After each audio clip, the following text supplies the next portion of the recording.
Chapter 1. The Night Watcher. The rain had not stopped for 3 days. Elena pressed her palm against the mausoleum's cold marble door, feeling the tremor of thunder through stone. She was 8 years old when she'd first hidden here during a storm. Now, at 23, the necropolis was the only home she knew, a forest of angels and crosses where the dead kept better company than the living ever had. The lantern flame guttered. She cupped her hand around the glass, shielding it from the wind that howled through the iron gates. Somewhere beyond the yew trees, the city of Blackthorn slept behind locked doors and drawn curtains, its people safe in their ignorance, safe from what prowled these hills after dark. Elena had learned the patterns. The missing beggars, the drained animals found at dawn, the way fog gathered thick on certain nights, as if summoned. She'd watched from her shelter, the old groundskeeper's cottage half reclaimed by ivy, and she'd pieced together what the priests refused to name. Something hunted here, and tonight, it had followed her. The footsteps were wrong. Too measured, too silent between the cracks of thunder. No living person moved through a graveyard with such predatory grace. Elena's breath misted in the frigid air. She'd been tending the Ashford family plot, pulling weeds, replacing wilted flowers, when she'd felt the weight of observation. The hairs on her neck had risen. She'd looked up to find the path empty, yet somehow occupied. She ran. Now she stood before the largest mausoleum in the cemetery, its bronze door carved with ravens and thorned roses. The Delacroix crypt, sealed for 2 centuries according to the weathered plaque. No mourners, no flowers. Just whispered warnings from the old women who came to lay their dead to rest. Stay away from the noble's tomb. Nothing good sleeps there. The footsteps stopped. Elena turned slowly, lantern raised. He stood 15 paces away, framed by lightning, a silhouette of impossible elegance against the storm's fury. Tall, draped in black, his face hidden by shadow and the brim of a hat that belonged to another century. Rain struck him, but seemed to part around his shoulders like a living thing recognizing its master. "You tend my family's grave." His voice was silk over steel, cultured and cold. Not a question, a statement of observed fact. Elena's throat went dry. "I tend all the graves. Yet mine you avoid." He took a single step forward. The lantern light caught his features. Sharp cheekbones, pale skin that had never known sun, eyes the color of frozen mercury. Beautiful in the way a blade was beautiful, flawless and fatal. Until tonight, another step. The rain intensified, hammering against stone. "Who are you?" Elena forced the words past her fear. "Someone whose rest you've disturbed." His gaze traveled over her. The worn cloak, the dirt beneath her fingernails, the leather satchel of gardening tools. "You live here, among the dead." "I'm the groundskeeper's daughter." The lie came automatically. Though old Thomas had died 5 winters past, no one had thought to question the girl who stayed behind, keeping the cemetery from becoming wilderness. "I have every right, you have no one." He said it without cruelty, merely fact. "No family, no home beyond these gates. The city tolerates you because you're useful, but they don't see you, don't acknowledge you." He tilted his head. "I wonder, do you prefer it that way?" The truth of his words struck deeper than any blade. Elena lifted her chin. "What do you want?" "To offer you a choice." He moved closer, and she could see now that no rain touched him at all. It simply ceased to exist within a handspan of his body. "You've witnessed things, deaths, disappearances. You know something walks these hills that shouldn't." "I know nothing." Liar. The word was almost affectionate. "You're clever enough to survive where others would flee, clever enough to recognize danger." He stopped just beyond the lantern's reach, his eyes luminous in the darkness. "But not clever enough to understand what hunts here isn't. The only monster you should fear." A sound split the night, a shriek, of rage and hunger that came from something with too many teeth and not enough humanity. Elena's blood turned to ice. The stranger's expression didn't change. "They've found you." "They?" Elena's hand went to the iron trowel in her satchel, useless against a real threat, but the weight was comforting. "Rival house, feral. They've been encroaching on my territory for weeks. His voice hardened to something ancient and absolute. You were in the wrong place. Carried my scent when you passed their hunting ground. He extended one gloved hand. Come with me now or die here. Those are your options. The shrieking grew closer. Multiple voices, inhuman and starving. Elena looked at the hand, then at his face. She saw no mercy there, but no deception either. Just cold assessment, as if he were calculating the value of her survival. Why help me? Because you're mine to protect. This cemetery, these dead, they fall under my dominion. Ancient law. His hand remained steady. And because you're more than you know. The creatures burst through the fog, 3 of them, twisted forms that might have once been human. Pale skin stretched over protruding bones, eyes glowing red with bloodlust, claws extended. They moved like wolves, low and fast. Elena grabbed his hand. The world lurched. Cold, unlike anything she'd ever known, flooded through her. Cold that burned, that tasted of centuries and ice and hunger. The mausoleum door flew open without touch, and then she was inside, stumbling on marble floors that gleamed despite 200 years of darkness. The stranger released her, turning to face the entrance. The 3 creatures hurled themselves at the threshold and rebounded as if striking invisible glass. They screamed, clawing at the air, but could not pass. The stranger watched them with mild disdain, then spoke a single word in a language Elena didn't recognize. The bronze door swung shut. Silence descended, broken only by Elena's ragged breathing and the distant thunder.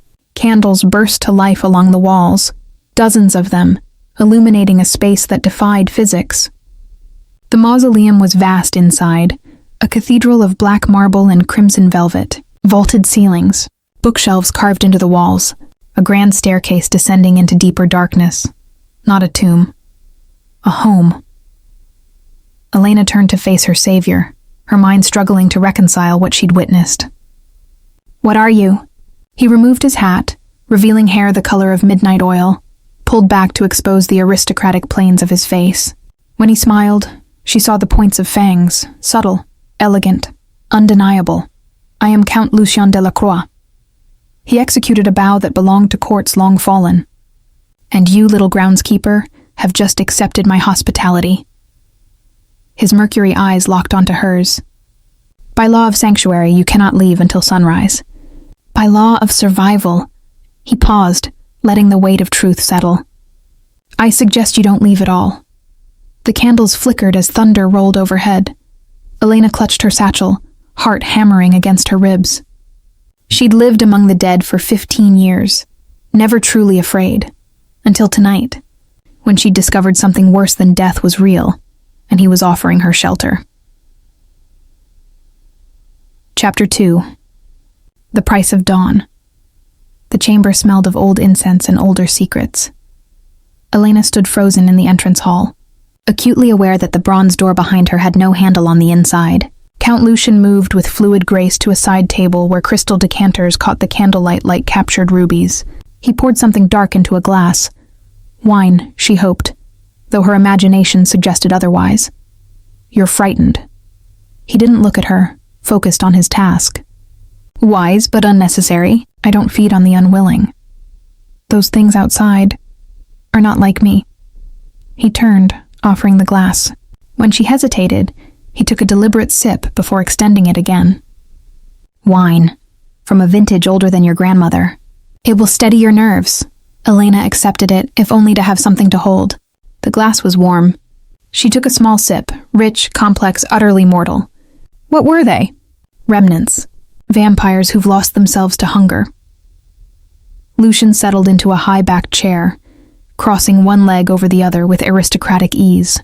When one of our kind feeds indiscriminately, kills without conscience, the transformation becomes corrupted. They forget who they were, become only appetite. And you? Elena forced herself to look at him directly. What are you? Controlled. The word was granite. I've walked this earth for 473 years. I've outlived empires, watched languages evolve and cities rise from dust. His eyes found hers. I remember what it means to be human. They don't. Thunder crashed overhead. Elena jumped. The storm will pass by dawn. Lucian gestured to the staircase descending into the mausoleum's depths. I have guest chambers prepared. Always, though they're rarely used. You'll find everything you need. In the morning, I'll return you safely to your cottage. Just like that?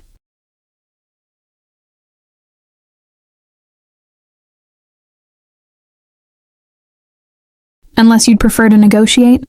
A hint of dark humor colored his voice. I assure you, my terms would be far more interesting than simple hospitality. Heat crept up Elena's neck. She set down the wine glass with too much force. I'm not interested in being anyone's meal. And I'm not interested in charity. Lucien rose, moving to the bookshelves with predatory fluidity.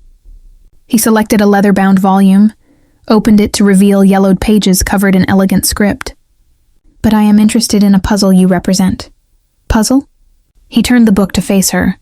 The page showed an illustration, a woman in medieval dress, dark-haired and solemn, holding a lily.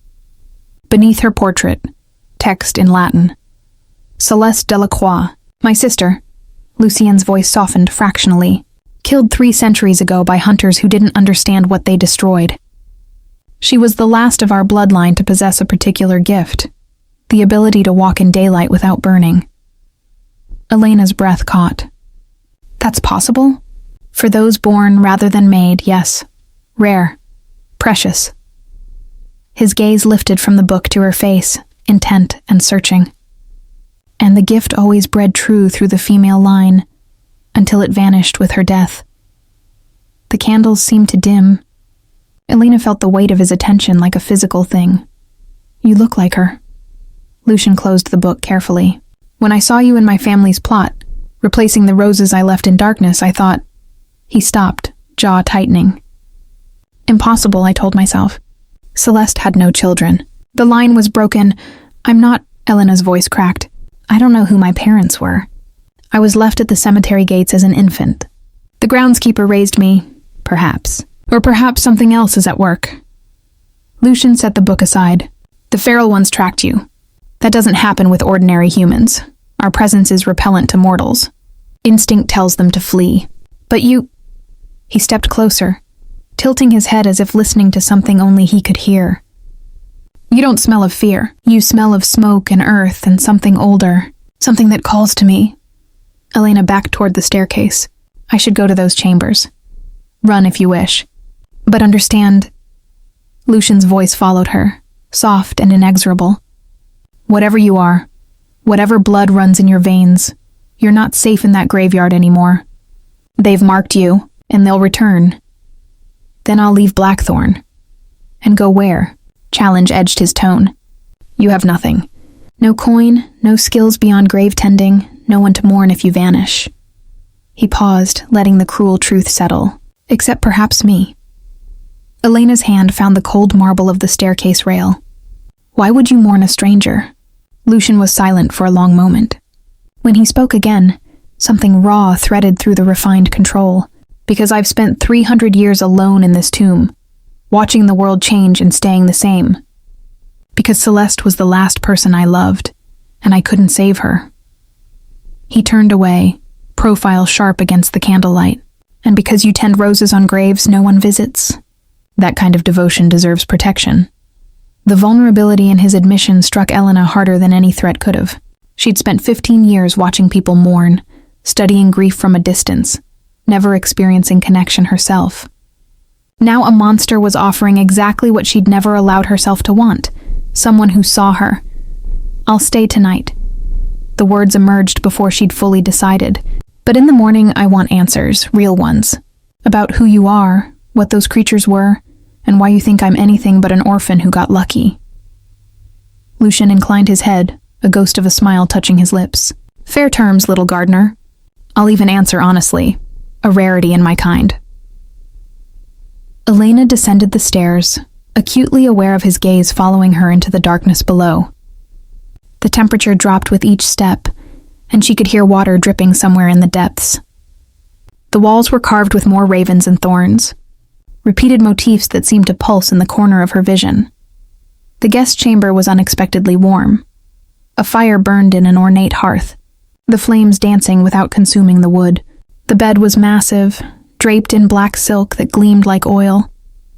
Fresh lavender hung from the bedposts, scenting the air with summer, despite winter's rain above. On the nightstand, someone had left a single white rose. Its petals were perfect, untouched by time or decay. Elena lifted it carefully, noting the thorn that pricked her thumb. A tiny bead of blood welled up. She didn't hear Lucian approach, but suddenly he was in the doorway, silver eyes fixed on that single drop of crimson. "You should bandage that." His voice had gone rough. Elena grabbed a handkerchief from her pocket, wrapping it quickly. "How long can you resist? If I cut myself, if I bled, would you lose control?" "No." The answer was immediate, almost offended. 4 centuries of discipline doesn't evaporate from minor temptation. "But..." He dragged his gaze away with visible effort. "Your blood carries something I've not scented in living memory. It calls to parts of me I'd thought long dead.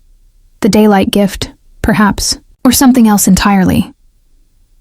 Lucian stepped back into the corridor. "Sleep, Elena. When you wake, we'll unravel this mystery together. You have my word. No ancient oath or vampiric bond compels me that you'll come to no harm while under my roof." He pulled the door closed, leaving her alone with the impossible fire and the white rose. Elena sank onto the bed, exhaustion finally claiming her. Through the thick walls, she could hear the storm's fury diminishing. Dawn was hours away yet, but she could feel its approach like a promise. In the morning, she'd demand her answers. In the morning, she'd decide whether to flee or stay. But as sleep dragged her down into dreams of silver eyes and ancient tombs, part of her already knew the choice had been made the moment she'd taken his hand. Some invitations, once accepted, could never be refused. Chapter 3. Blood and Memory. Elena woke to absolute silence. No storm. No dripping water, no sound at all except her own breathing. The fire had died to embers, but the room remained strangely warm, as if the walls themselves retained heat. The white rose sat on the nightstand, still perfect. She dressed quickly in yesterday's clothes, practical wool and leather, cemetery attire, and ventured into the corridor. The mausoleum stretched impossibly in both directions, defying the modest exterior she'd seen from outside. Doors lined the hallway, each carved with different symbols. Names in languages she couldn't read. Generations of Delacroix, sealed in eternal rest or not rest. Perhaps they'd walk these halls once, before whatever claimed them. "You explore without fear," Lucian's voice came from behind her. "Most mortals won't leave their chambers after the first night." Elena turned. He stood in a pool of candlelight, dressed differently than before. Dark waistcoat over white linen, no coat, his hair loose around his shoulders. More human, more dangerous for it. Most mortals don't grow up sleeping beside graves. She crossed her arms. "And it's past dawn. You promised answers. So I did." He gestured toward a door at the corridor's end. "The library. We'll need references for this discussion." She followed him through passages that seemed to shift when she wasn't looking directly at them. The library, when they reached it, stole her breath. It was a cathedral of knowledge. Books ascending 3 stories. Spiral staircases connecting the levels. Windows of stained glass that somehow showed moonlight despite the morning sun outside. The scent of old paper and leather filled the air, mixed with something spiced and foreign. Lucian moved to a reading table where several volumes already lay open. "I've spent the night researching. Rare histories, bloodline records, forgotten genealogies." He looked up, and Elena saw exhaustion beneath his controlled expression. "Tell me, when is your birthday?" "June 21st, the summer solstice." She'd always thought it fitting, being born on the longest day when she'd grown up surrounded by darkness. Lucian's hand stilled on a page. "The same day Celeste died, 300 years ago," cold prickled down Elena's spine. "That's coincidence, perhaps, but consider..." He turned one of the books toward her, revealing an intricate family tree with names branching like blood vessels. Celeste was discovered by hunters and burned. Her body was never recovered, but witnesses claimed she died screaming curses. Promises of return. People say many things when they're dying. True, but vampires of our bloodline have one unique trait. Lucian traced a finger along the family tree, stopping at Celeste's name. We can will our essence, our power, our memories, into objects. Bloodstones, we call them. Small rubies that carry everything we are. He looked up. If Celeste created one before her death, if she hid it where only the right person could find it, you think I found a magic rock? Elena's incredulity escaped as sharp laughter. I'm sorry, but do you dream? Lucian interrupted, his intensity cutting through her skepticism. Recurring dreams? Visions of places you've never been, people you've never met? Elena's laughter died. She did dream, every night since she could remember. Walking through candlelit ballrooms in gowns that shimmered like starlight. Speaking languages her waking self didn't know. Dancing with shadows that whispered secrets in voices like silk. Lucian saw her expression change. What do you remember? A garden, the words came unwillingly. Roses blooming at midnight. A fountain carved like intertwined serpents. And a man... She stopped, heat rising to her face. What man? Dark-haired. Silver eyes. Elena forced herself to meet Lucian's gaze. You. The air between them grew heavy, charged with implications neither wanted to name. Celeste and I were not siblings by blood. Lucian's voice had gone rough again. I was turned in 1552, during the war with the Ottoman Empire. She found me dying in a burned village and offered the choice, transformation or death. I chose to live. He moved around the table, closing the distance. For 2 centuries we were companions, partners in navigating immortality's curse, not lovers. No, she loved another, a mortal scholar who died of plague before we could turn him. Pain flickered across Lucian's features. But we were bound nonetheless, maker and maid. Her power ran through my veins, still does. Elena backed against the bookshelf. You're saying I have her memories? That I'm some kind of reincarnation? I'm saying something impossible is happening, and we need to understand it before the Ferals return. Lucian stopped just out of reach, giving her space. Last night, when you touched my hand, I felt recognition beyond reason. Your blood sang to parts of me that only responded to Celeste. He spread his hands. I don't believe in destiny. I've lived too long to trust in cosmic design, but I believe in blood, and magic, and the ways power echoes across centuries. Show me. Elena surprised herself with the demand. If my blood is different, if it proves anything, show me how you know. Lucian went very still. You're asking me to taste you? A drop. Like yesterday, controlled, clinical. She pulled the handkerchief from her pocket, the small bloodstain brown with age. Or is your vaunted discipline just words?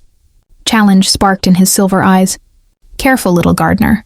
You're tempting something you don't understand. Then help me understand. Elena extended her hand, palm up. Unless you're afraid. The silence stretched. Outside the impossible windows, moonlight shifted to something that might have been dawn, or might have been illusion. Lucian moved. He was suddenly there, his hand catching her wrist with gentle firmness. This isn't wise. Nothing about this situation is wise. Elena kept her voice steady. But you said you'd answer honestly. This is how you answer. He studied her face for a long moment, then lifted her hand, his thumb pressed against her pulse point, feeling the rhythm of her mortal heart. Then, with impossible care, he pricked her thumb with his own sharpened fingernail. Barely a scratch, just enough for a single bead of blood to well up. Lucien brought her hand to his mouth and tasted, his eyes closed. A shudder ran through him, violent enough that Elena felt it transmit through their connected hands. When he looked at her again, his pupils had dilated to black rimmed with silver fire. Rose gardens at midnight, he whispered. The scholar's name was Thomas Ashford. He smelled of ink and old paper. Celeste loved him despite knowing she'd watch him age and die. His voice cracked. She carried his child in secret, hidden from the hunters. A daughter born mortal, hidden away before Celeste was caught. Elena yanked her hand back. That's not possible. Vampires can't. Daywalkers can. Could. Lucian released her, stumbling back as if drunk. One of the gifts. Fertility. The ability to bridge 2 worlds. He pressed his palm against his forehead. God, the memories are flooding back. She buried them deep, even from me, concealed the pregnancy with magic. The child was placed at cemetery gates with only one possession. What possession? Lucien focused on her with terrible intensity. A locket. Silver, carved with ravens. Inside, a lock of dark hair and a ruby so small it looked like a garnet. Elena's hand went to her throat, to the chain she'd worn for 23 years. The locket she'd thought was worthless costume jewelry, her only link to faceless parents. She pulled it free with shaking fingers. Lucien stared at it like a man seeing sunlight for the first time in centuries. May I? She nodded, not trusting speech. He opened the locket with reverent care. The lock of hair was still there, dark as midnight. The ruby. It pulsed with inner light. Celeste's bloodstone. Lucien's voice was barely audible. She didn't will her essence into a random object. She placed it with her child. Your great-great-great-grandmother. He looked up, and Elena saw wonder warring with grief. You're not carrying her memories. You're carrying her power. Inherited through generations. Dormant. Waiting for the right catalyst to wake. What catalyst? Me. Lucien closed the locket and handed it back, their fingers brushing. The touch sent electricity racing up Elena's arm, maker and maid bound by blood. When you took my hand last night, when my power touched yours, the seal broke. Elena finished, understanding flooding through her. That's why the ferals could track me. That's why I could enter this place without invitation. And why... Lucien stepped closer, his control visibly fraying. Why I can't stop wanting to taste you again? Your blood doesn't just carry Celeste's power. It carries her bond to me, the connection we forged over 2 centuries. Elena should have been terrified, should have run. Instead, she found herself asking, what does my blood tell you? Everything. The word was raw. That you're lonely beyond measure. That you've never let anyone close because you've convinced yourself you're not worth knowing. That you choose the dead because they can't reject you. His hand rose, hovering near her cheek without touching. And that you want something more. You're just afraid to reach for it. The truth of his words struck like a blade. Elena felt tears prick her eyes. Stop reading me. I can't help it. Your emotions bleed through the connection. Lucien's hand dropped. But here's what else I taste. Courage. Determination. A core of steel wrapped in gentleness.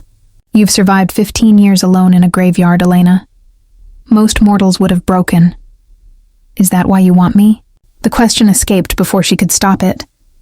Because I remind you of someone you lost? I want you, Lucien said carefully.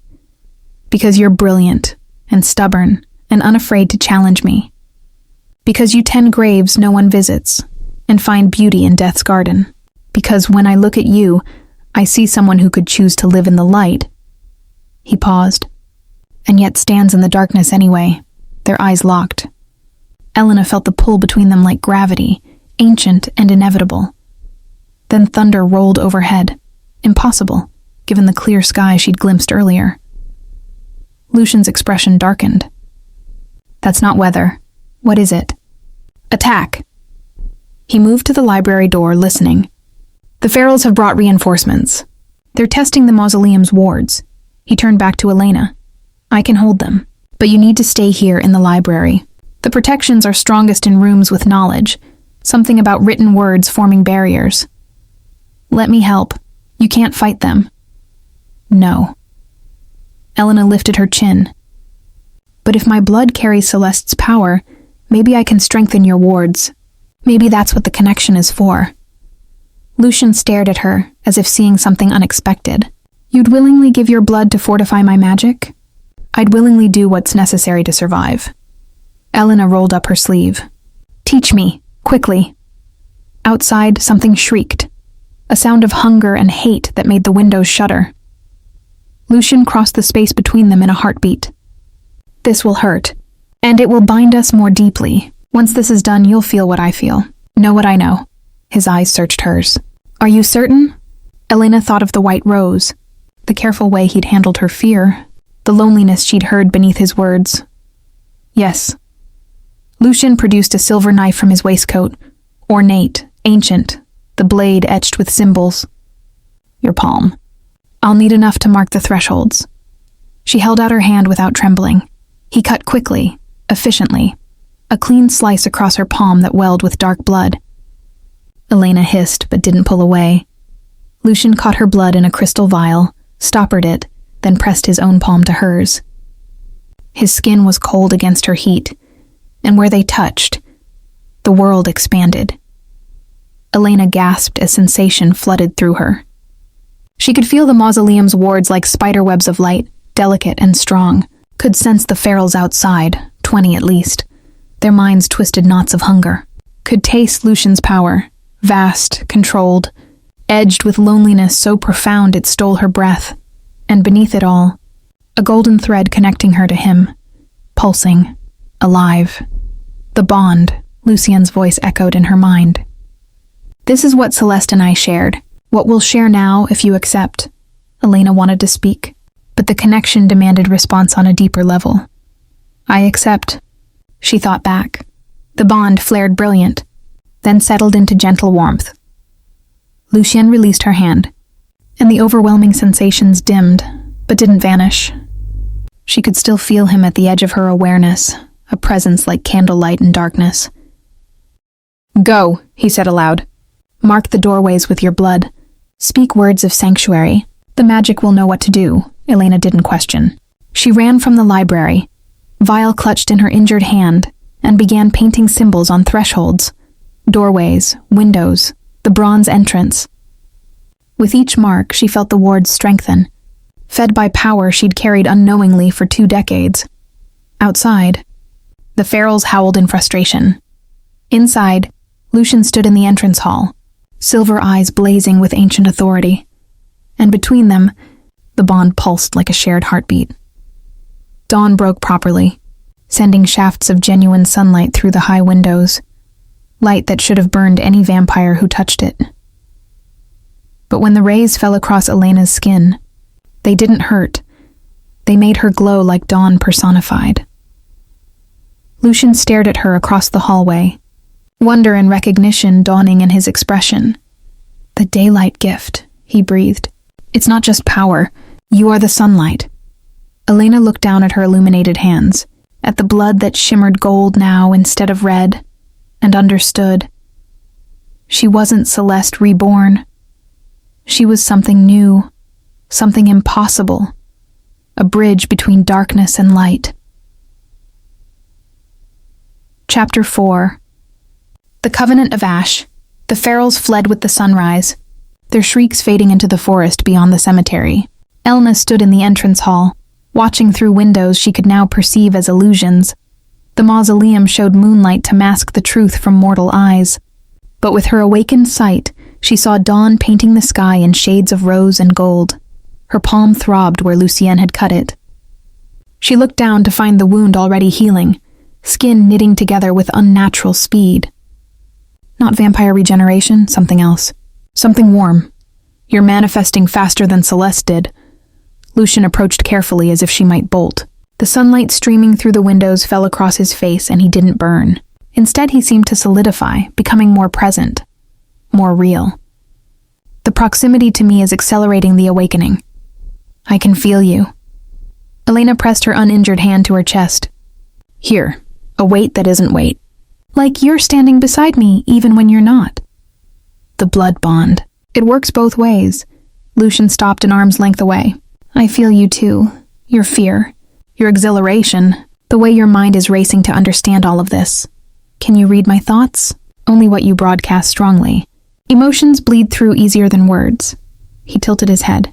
"Right now you're wondering if you've made a terrible mistake. If binding yourself to a monster was worth survival. Are you?" Elena met his silver gaze directly. "A monster. I've killed." He didn't flinch from the admission. "Hundreds across 4 centuries. Some deserved death. Criminals, murderers, those who preyed on the innocent. Others were simply convenient when hunger drove me. I've taken lives to sustain my own. What else would you call that? Survival." The word surprised her, but it felt true. Animals kill to eat. Humans slaughter cattle. You need blood to live. That doesn't make you evil. It makes you what you are. Charitable interpretation from someone I just conscripted into immortality's war. Did you? Elena touched the locket at her throat. Or did I walk into this with open eyes? You warned me. You gave me choices, even when you could have simply taken what you needed. Lucian's expression softened fractionally.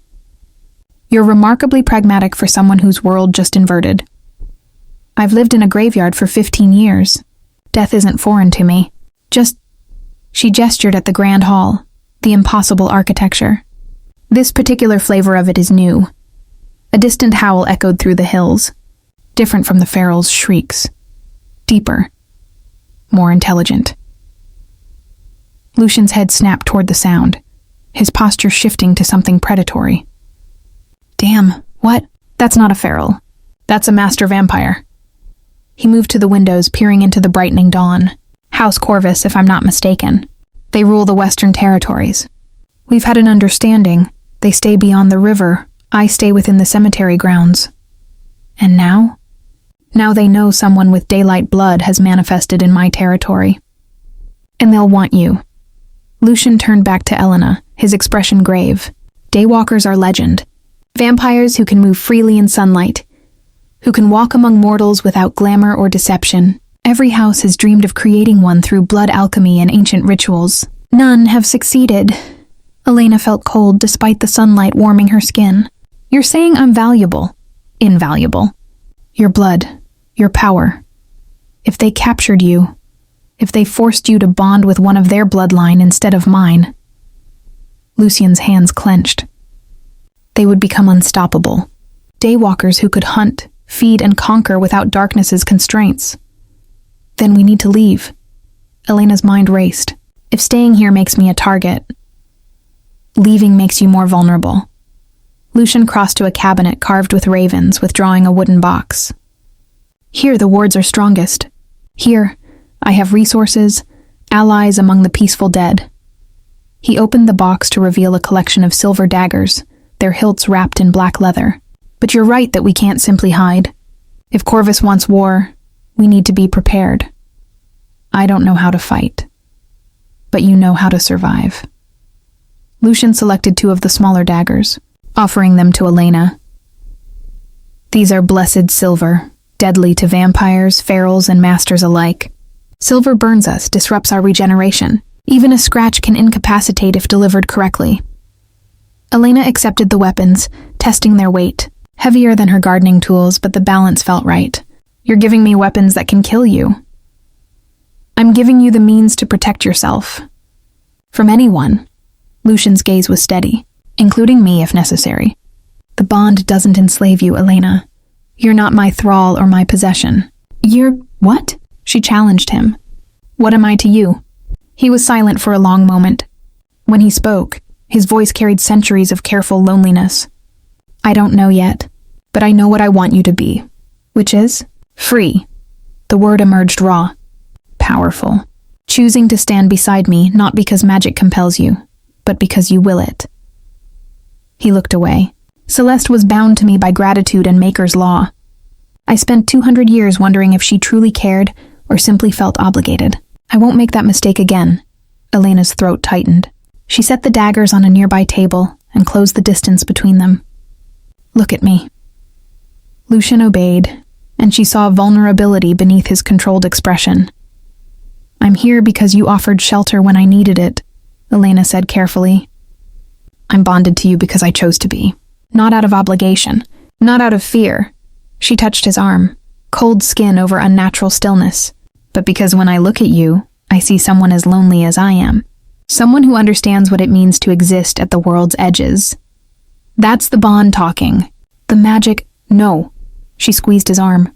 The magic lets me feel what you are, but I see who you are, and I'm choosing to stay. Lucian stared at her as if she'd performed a miracle. Then slowly he covered her hand with his own. You make 4 centuries of cynicism very difficult to maintain. Good. Elena managed a smile. Someone needs to challenge you. The howl sounded again, closer now. Lucian tensed. How long before they arrive? Elena asked. An hour. Maybe less. The morning sun will slow them, but not stop them if they're determined. He released her hand. already calculating. I need to reinforce the outer wards. You need to learn how to use this power. Elena lifted her hand, watching as sunlight seemed to pool in her palm. You said the gift lets daywalkers move freely. What else can it do? Lucian studied her glowing hand. Celeste could channel sunlight as a weapon. Not to burn vampires, her nature was too gentle for that, but to purify corruption. She could heal thralls who'd been enslaved too long, restore rationality to ferals who hadn't degraded too far. Heal vampires with sunlight. Elena laughed shakily. That's paradoxical. Most powerful magic is. Lucian gestured toward the library. There are texts, journals Celeste kept, describing her experiments. If you can read them, if you can understand how she channeled the power, I'll try. Elena collected the daggers, tucking them into her belt. But Lucian, if they break through, if they somehow get past your defenses, they won't. But if they do, she forced herself to continue. I won't be a prisoner. I won't be anyone's weapon. If it comes to that, don't. Lucian was suddenly there, his hands framing her face with shocking gentleness. Don't even think it. I've lost everyone I've ever cared for to death or time or betrayal. I won't lose you to despair before we've even begun. Elena's breath caught at the intensity in his gaze. You barely know me. I know you tend roses for the forgotten. I know you accepted a monster's hand rather than die alone. I know your blood tastes of courage and sorrow in equal measure. His thumb brushed her cheekbone, and I know I'd burn in daylight 1,000 times before I let Corvus claim you. The bond between them flared hot and bright. Elena felt his determination, his fierce protectiveness, but also his fear. He was terrified of failing again, of watching another person he cared for be destroyed. She reached up, covering his hands with hers. Then we fight, together. Lucian closed his eyes briefly, as if offering a prayer to gods he no longer believed in.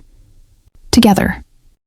A crash echoed from outside, something heavy striking the mausoleum's outer walls. They'd arrived. Lucien released Elena and moved to the entrance, his posture shifting to something ancient and terrible. Authority rolled off him in waves, and Elena realized she was seeing the Count he'd been in life. A lord who commanded armies, who held power over life and death. Stay in the library, he commanded. Read Celeste's journals. Learn what you can. And Elena, yes? He looked back, silver eyes blazing. If I fall, run. Don't try to save me. Just run and don't stop until you reach the city. Find a church. Holy ground will protect you. Lucian, promise me. Elena wanted to refuse, wanted to stand beside him against whatever was coming. But she saw the plea beneath his command, the desperate need to protect her even at his own expense. I promise. He nodded once, then turned to face the bronze doors as they shuddered under another impact. Elena ran for the library, daggers in hand and power burning beneath her skin. Behind her, she heard Lucian speak words in Latin, an invocation of ancient authority, a challenge to any who would violate his domain. And from outside, a voice answered, smooth, cultured, amused. Lucien Delacroix. How long has it been? 2 centuries? You've been hiding something precious, old friend. It's not polite to keep such treasures to oneself. The bronze doors exploded inward. War had come to the necropolis. Chapter 5. The Lord of Crows. Elena reached the library as the sounds of combat erupted through the mausoleum. Crashes, snarls, the ring of metal on stone. Through the bond, she felt Lucian's controlled fury, his power lashing out in waves that made the walls tremble. She slammed the library door and pressed her back against it, breathing hard. Focus. She needed to focus. Celeste's journals lined a shelf near the reading table, leather spines marked with dates spanning from 1547 to 1821. Elena grabbed the earliest volume and flipped it open, scanning pages written in elegant French. Her eyes widened as understanding flooded through her. She could read it. Not because she'd studied the language, but because the knowledge flowed through the bond, through Celeste's inherited memories, May 1547. Lucian is learning control, though his hunger frightens him. He looks at me sometimes, as if I'm salvation and damnation equally. I've explained that the curse can be managed, that we need not be monsters. But I see the war in his eyes. He was a good man in life. He fights to remain one in death. Elena's chest tightened. Even then, Lucian had struggled against his nature. She flipped forward, searching for references to the daylight gift. September 1603. I've discovered the key. Sunlight burns other vampires because they are creatures of death, reanimated corpses sustained by stolen life. But I was never dead. Father turned me while my heart still beat, while I still drew breath. The change was transformation, not resurrection. This is why the sun welcomes me. I am both alive and eternal. The power manifests in bursts. When I will it, I can channel sunlight through my blood, through my touch. It's warm, so beautifully warm after centuries of cold. And when I direct it at the corrupted, at ferals lost to hunger, it doesn't burn them. It reminds them of what they were, of the humanity they've forgotten. Elena looked at her hands, at the faint golden shimmer beneath her skin. She was alive, mortal. The power she carried wasn't vampiric. It was something else. A bridge. Another crash shook the mausoleum. Through the bond, Elena felt Lucian's pain. He'd been struck, wounded. Not fatally, but enough to slow him. She kept reading, desperate for instruction. December 1604. I've learned to manifest the light as a weapon when necessary. Concentration is key. I imagine the sun's warmth filling my veins, gathering in my hands. Then I release it with intention. The light obeys will, not words. It protects what I choose to protect, burns what I choose to burn, but there is danger.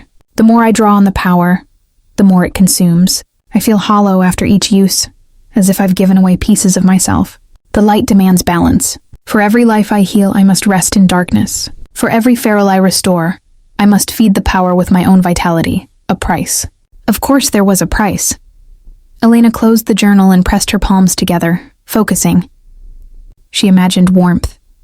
Not the cold weight of Lucian's presence through the bond, but the remembered heat of summer afternoons, of sunlight on gravestones, of roses blooming at dawn, golden.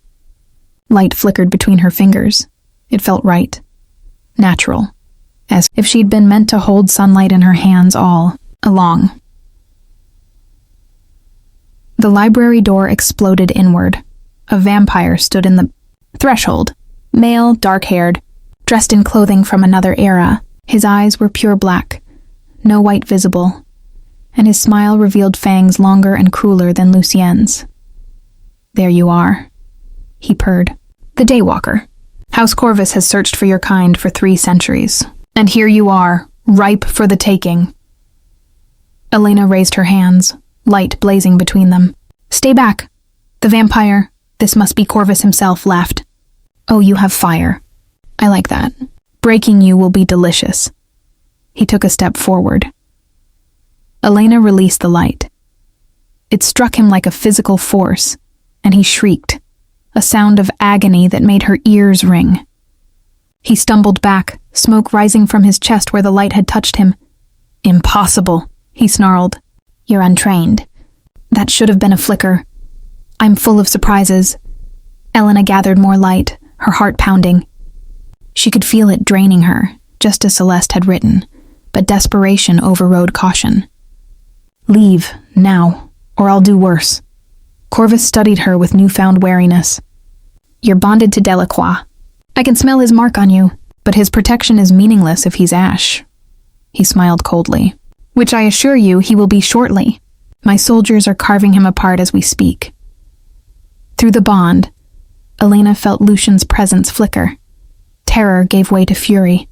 She didn't think. She simply moved. Light exploded from her in a wave, flooding the library with brilliance that rivaled noon. Corvus screamed and dove aside, his form blurring to shadow as he fled. Elena didn't wait to see if she'd wounded him. She ran from the library, following the bond's pull toward where Lucian fought. The entrance hall was a battlefield. 5 vampires circled Lucian, all bearing the mark of House Corvus, black feathers tattooed on their necks. Lucien stood in the center, bleeding from a dozen wounds, silver daggers jutting from his shoulders. He was slower now, his regeneration hampered by the blessed metal. One of the Corvus vampires lunged, Elena unleashed the light. It struck the attacker mid-leap, and he combusted, not to ash, but to brilliant flame that left no heat. He shrieked once, then dispersed like smoke in wind. The other four turned to face her. The daywalker, one breathed. Lucian's eyes found hers across the hall. I told you to run. I don't take orders well. Elena gathered more light, though exhaustion pulled at her. Get the silver out. I'll hold them. You'll kill yourself. Then help me not die. She released another pulse of light, forcing the vampires back. Please. Something shifted in Lucian's expression. He grabbed the dagger in his left shoulder and yanked it free with a roar of pain. Blood, darker than human, almost black, poured from the wound. But his regeneration kicked in, flesh knitting at visible speed. The vampires attacked together, coordinated and deadly. Elena raised her hands and imagined a wall. Sunlight made solid, protection given form. The light responded, manifesting as a shimmering barrier between her and the attackers. They struck it and recoiled, smoke rising from their hands. Behind her, she heard Lucian remove the second dagger, felt his power surge back to full strength through the bond. Then he was beside her, bloody but whole, silver eyes blazing with predatory focus. Drop the barrier, he said quietly. Trust me. Elena let the light fade. The vampires charged. Lucian moved like death personified, faster than Elena's eyes could track, his hands becoming claws, his fangs extending to full length. He caught the first attacker by the throat and tore, reducing the vampire to ash. The second he disemboweled with a single strike. The third and fourth tried to flee. He didn't let them. In seconds, it was over. The entrance hall was empty except for ash drifting through sunbeams and the fading echoes of screams. Lucian turned to face Elena, and she saw the monster fully revealed, blood dripping from his claws, his eyes feral, his posture that of a predator assessing prey. She should have been terrified. Instead, she walked calmly toward him and touched his bloodied face. Come back, she said softly. The fight's over. For a heartbeat, she thought he might attack. The hunger in his eyes was vast and terrible. Then recognition sparked. He shuddered, and the feral intensity bled away, replaced by exhausted humanity. Elena, he whispered, you shouldn't have saved your life? She managed a shaky smile. You're welcome. He caught her as her knees buckled. The cost of channeling so much power hit her all at once. Bone-deep exhaustion, her body's warmth leached away, her vision graying at the edges. Too much, Lucian said urgently, lifting her. You drew too much at once. Celeste knew. You have to balance. Read the journal, Elena murmured. Darkness after light, rest after burning.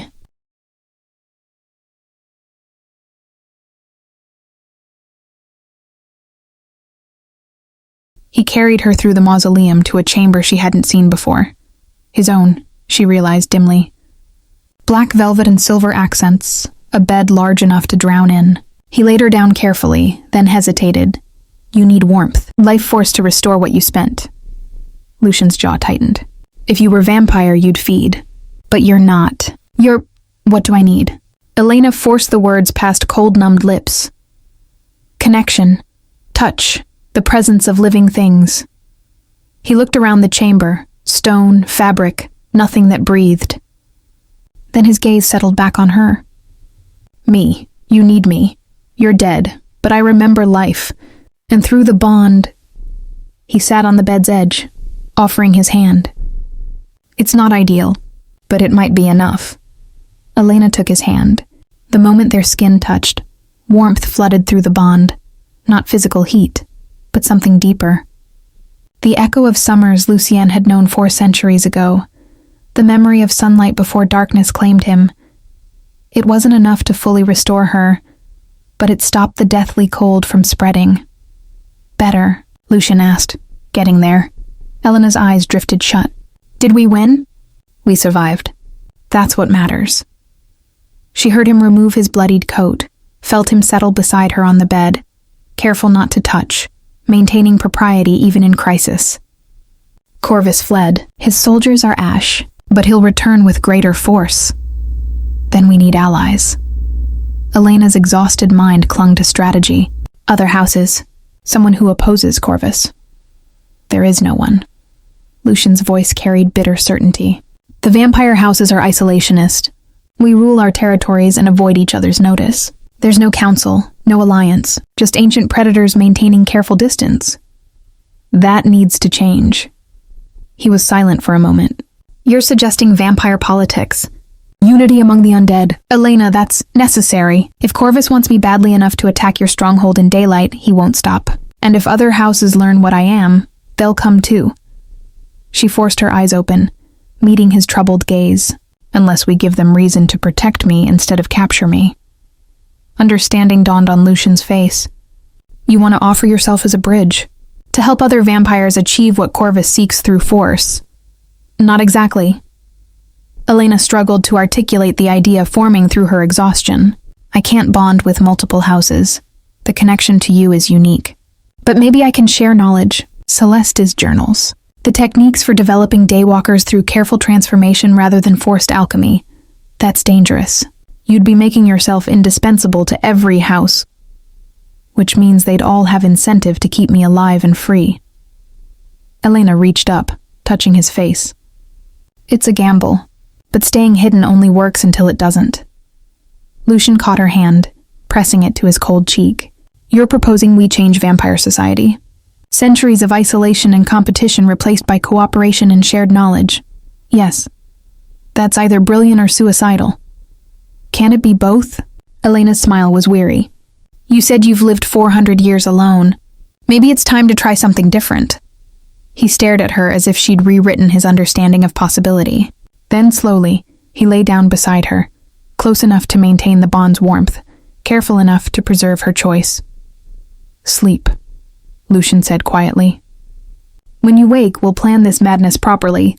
But for now, rest. I'll stand watch. Elena wanted to argue to stay vigilant, but exhaustion claimed her, dragging her down into darkness. The last thing she felt was Lucian's hand covering hers, and through the bond, the steady promise of protection. Outside, dawn proper broke over the necropolis. Inside, something unprecedented bloomed between death and life, darkness and light, an alliance, a partnership, and possibly, though neither dared name it yet, love. Chapter 6. The Parliament of Shadows. Elena woke to candlelight and the scent of bread. She sat up slowly, finding herself still in Lucian's chamber. The vampire himself sat in a chair by the hearth, reading a leather-bound volume. On the bedside table, a tray held fresh bread, cheese, and a pitcher of water. How long? Her voice was hoarse. 18 hours. Lucian closed the book, setting it aside. You burned yourself hollow. I was beginning to worry you'd sleep another day. His eyes swept over her, checking for signs of lingering damage. How do you feel? Elena took inventory. Tired, but no longer that bone-deep cold. Hungry, ravenously so. Like I fought a war. You did. Lucian gestured to the tray. Eat.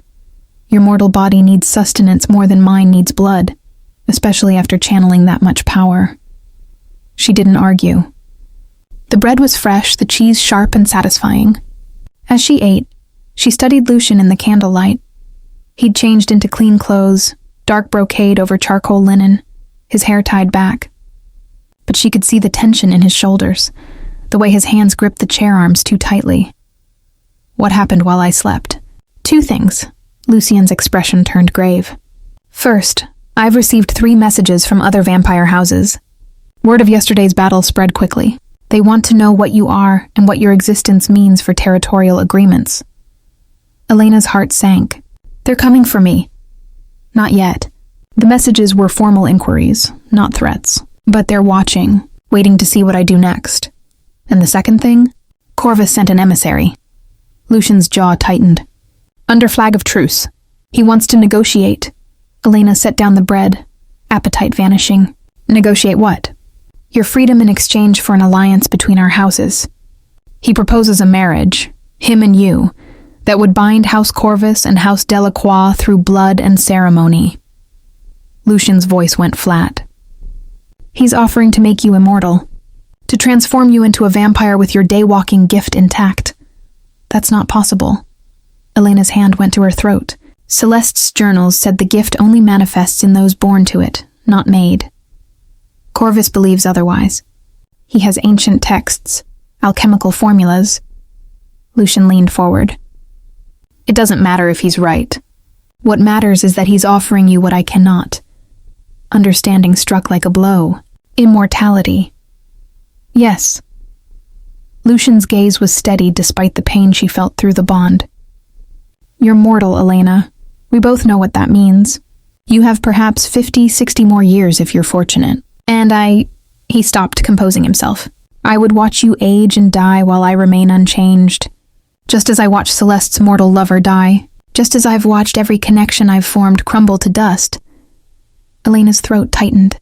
You're saying I should accept. I'm saying it's your choice. Lucian's hands unclenched, deliberately relaxing. If you choose mortality, I'll protect you until your last breath. We'll find a way to manage the other houses, to keep you safe without sacrificing your humanity. And if I choose transformation, then Corvus gets what he wants, and you become bound to a monster far worse than I am.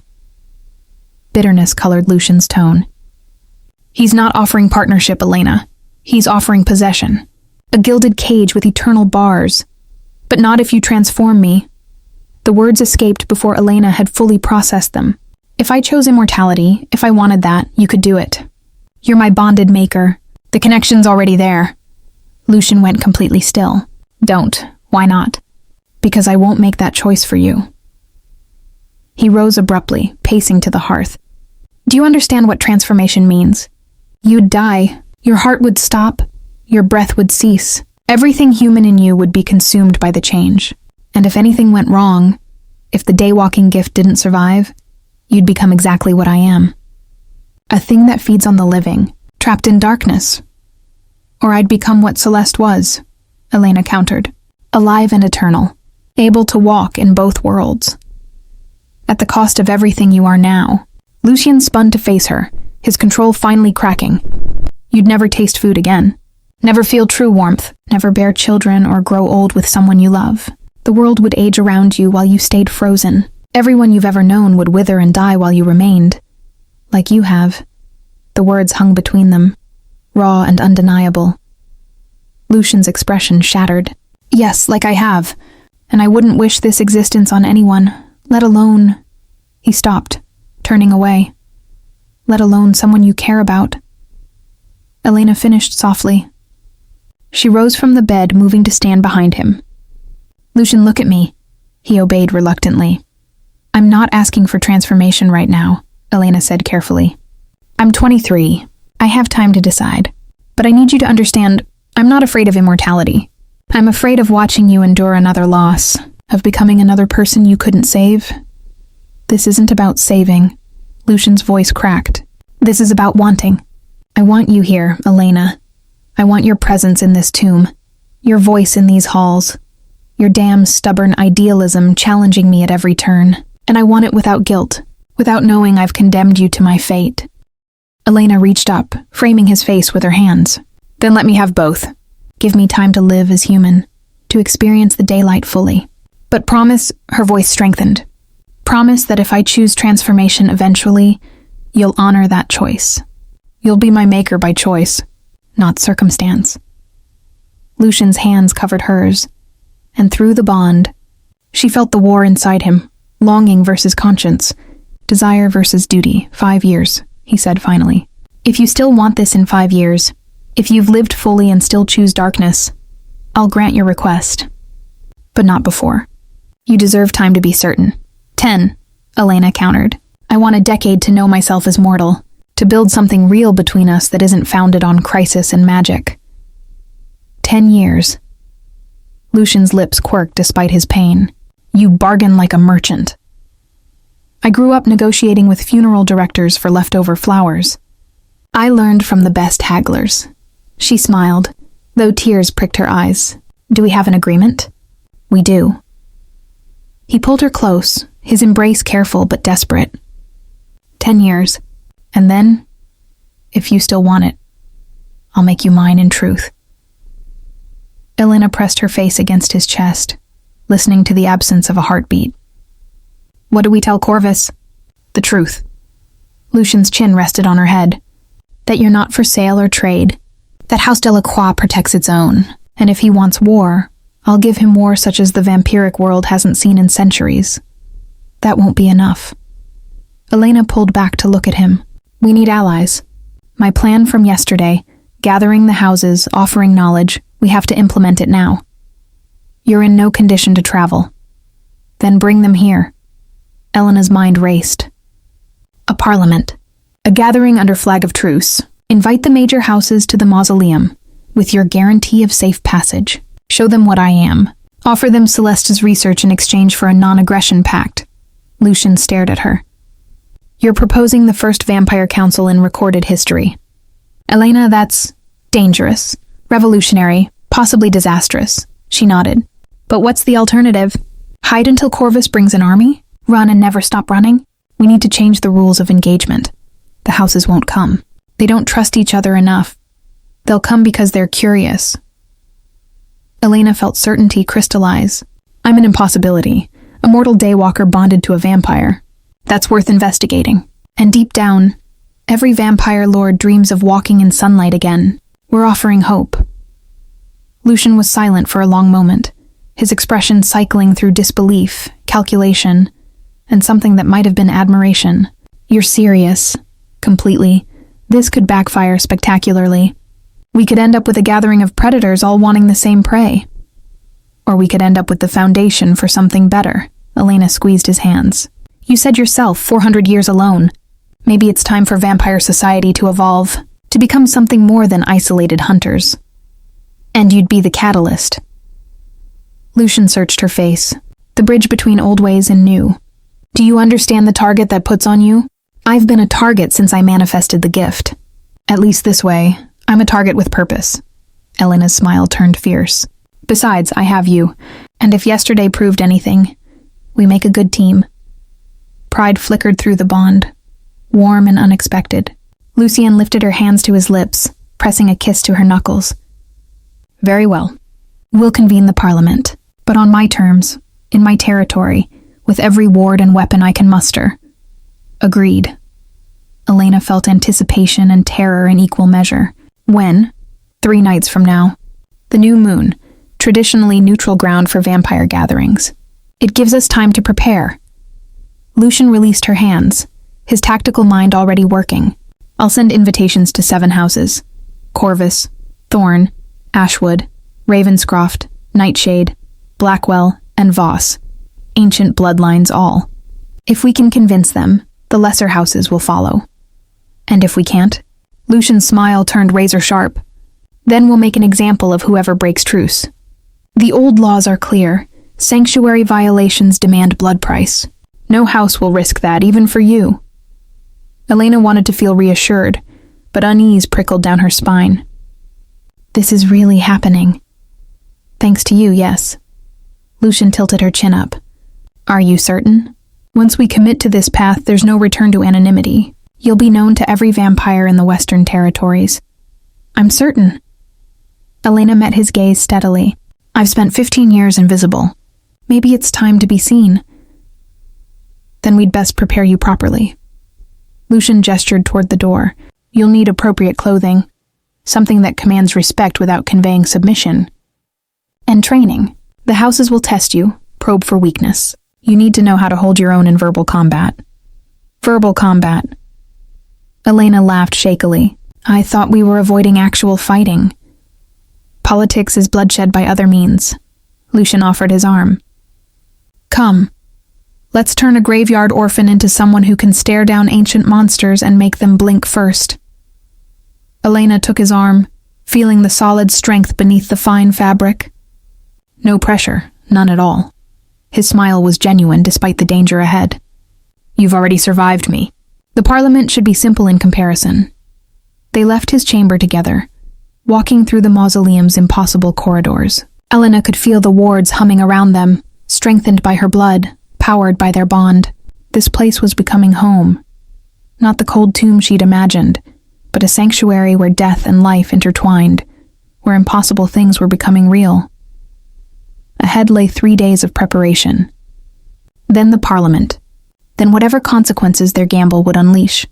But for now, in this moment, Elena allowed herself to feel something she'd rarely experienced in 23 years. Hope. Chapter 7. The Weight of Crowns. The gown was a weapon. Elena studied her reflection in the full-length mirror, barely recognizing herself. Deep crimson velvet fell in elegant folds to the floor, the bodice embroidered with silver ravens and thorned roses, House Delacroix's sigil. The neckline was modest but regal, and the long sleeves ended in points over her hands. At her throat the locket glinted, Celeste's bloodstone visible through the silver filigree. "You look like a queen," Lucian said from behind her. She turned to find him dressed formally as well, black velvet coat over silver brocade, his hair loose around his shoulders. He looked every inch the vampire lord, beautiful and lethal. "I look terrified," Elena corrected. "That too." He approached, offering a small velvet box. One final piece. Inside lay a circlet of silver, delicate but strong, woven in a pattern of leaves and thorns. At its center, a ruby that pulsed with inner light, not Celeste's bloodstone, but something similar. "It was my sister's," Lucian said quietly. "She wore it when presiding over house matters. I want you to have it." Elena's throat tightened. "Lucian, I can't. You must." He lifted the circlet carefully. "Tonight, you're not just Elena the gardener. You're the daywalker, the bridge between worlds. You need to look the part, or they'll devour you before you can speak." He placed the circlet on her head, adjusting it until it sat naturally. "There, now you're ready." Elena touched the metal, feeling it settle against her temples. Power hummed through it, not strong but present. "A ward of some kind. What does it do?" "Protects against mental manipulation. Some vampires can cloud mortal minds, make them forget or obey." Lucian's expression was grim. "I won't risk anyone attempting that with you." "Could they?" "I'm bonded to you. Doesn't that protect me?" "Against direct control, yes. But subtle influence? Planted suggestions? The ancient ones have tricks even I don't fully understand." He stepped back, assessing her. "With the circlet, you're shielded. They'll have to face you honestly." A bell tolled from somewhere deep in the mausoleum, low and resonant, announcing visitors. "They're arriving," Lucian said. "Remember everything we've practiced. Stand tall, meet their eyes, don't apologize for existing. And if anyone threatens you, channel sunlight and burn them to ash." "I remember," Elena managed a tight smile. "Though I'm hoping it doesn't come to that." "As am I." Lucian offered his arm. "Shall we?" They ascended from the depths to the great hall, which had been transformed. The space was now vast beyond reason. Clearly Lucian had dropped some of the mausoleum's spatial disguises. A grand table dominated the center, carved from black marble and inlaid with silver. 7 high-backed chairs ranged around it, each bearing a different house sigil. At the head sat Lucian's chair, marked with ravens. To its right, a smaller but no less ornate chair waited, marked with an 8-pointed star. Elena's seat. The Daywalker's throne. Vampires were already gathering, their servants placing personal items on the table. Tokens of house identity, she realized. A thorned branch, a silver owl, a vial of what might have been blood or poison. Each representative was imposing in their own way, centuries etched in their bearing. The bell tolled again. The 7th guest had arrived.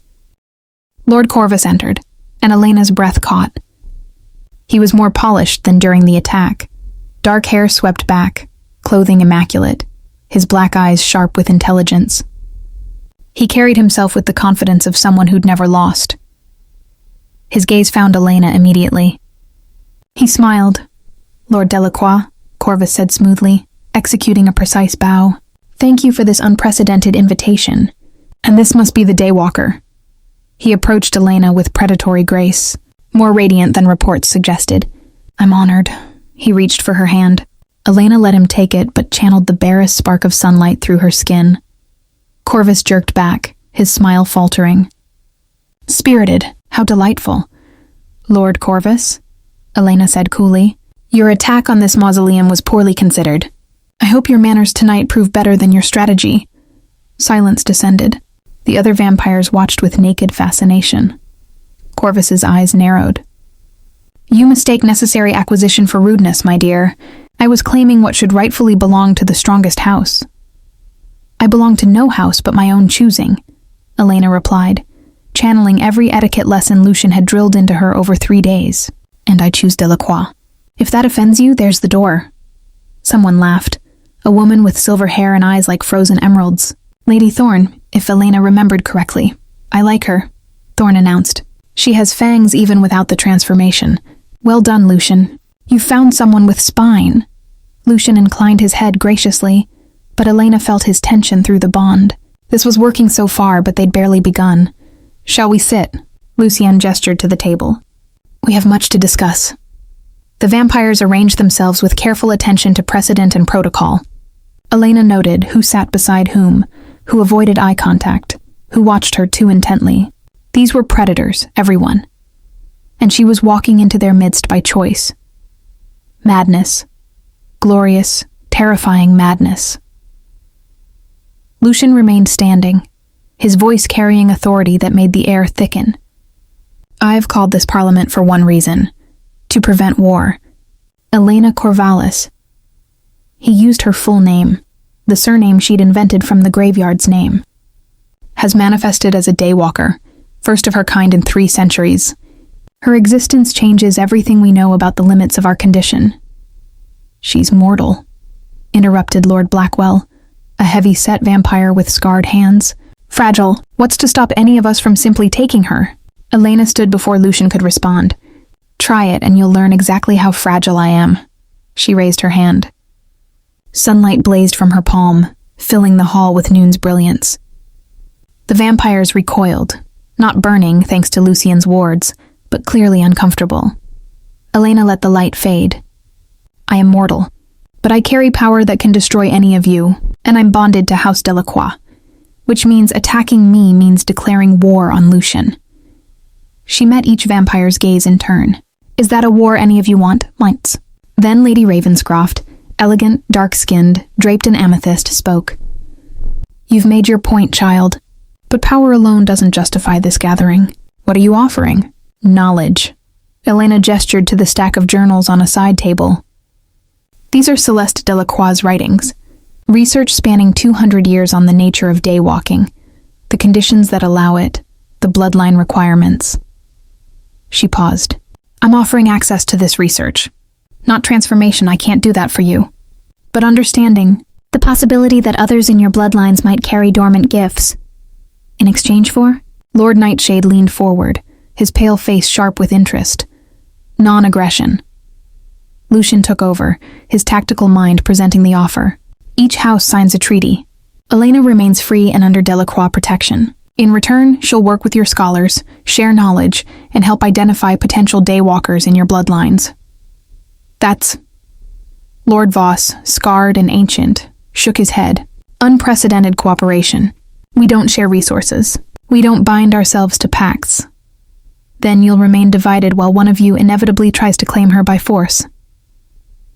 Lucian's voice turned cold. "This way, everyone benefits. Knowledge is multiplied, not hoarded. And Elena stays alive to continue her research." "What's to stop her from simply leaving Delacroix?" Corvus interjected smoothly. "Bonds can be broken. Alliances shift. Why should we trust that she won't abandon you for the highest bidder?" Elena met his gaze directly. "Because I choose loyalty over power. Because Lucian offered me freedom when he could have enslaved me. And because I'd rather build something new than perpetuate centuries of isolation and fear." "Pretty words," Corvus murmured. "But the reality is that you're mortal and temporary. In 50 years you'll be dust. Then what?" The question hung heavy. Elena felt Lucian tense beside her. "Then," Elena said carefully, "I'll have had 50 years to train successors, to document my findings, to establish protocols for identifying and nurturing daywalker potential in others." She paused. "Or if I choose transformation, I'll have eternity to continue the work. Either way, the knowledge doesn't die with me." "You'd consider becoming one of us?" Lady Thorn leaned forward, intrigued. "In time. On my terms." Elena touched the locket. I'm not afraid of immortality, but I want to live as human first, to understand both sides of the bridge I represent.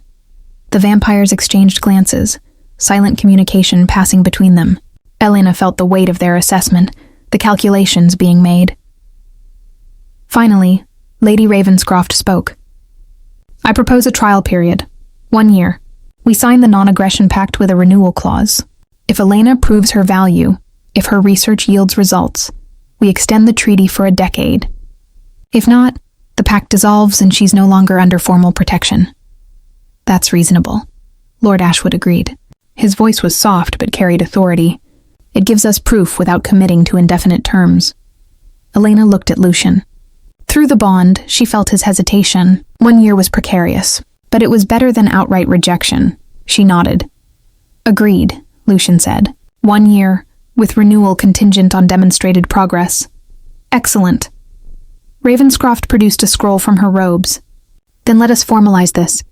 Each house will sign with blood. Binding oaths are rare, but this occasion warrants it.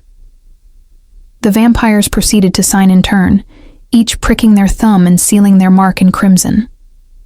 When they'd finished, the scroll was passed to Elena. She took the quill, its tip still wet with vampiric blood, and signed her name with shaking hands. Then she pricked her own thumb. No quill needed. The Daywalker blood burned gold where it touched the parchment, and added her seal. The scroll flared brilliant white, then settled. Bound. It's done, Ravenscroft announced. 1 year from tonight, we reconvene here to assess progress. The Parliament began to disperse, servants gathering belongings, vampires making careful farewells. Elena felt exhaustion creeping in, not from channeling power, but from the sheer weight of what they'd accomplished. Corvus approached one final time, his expression unreadable.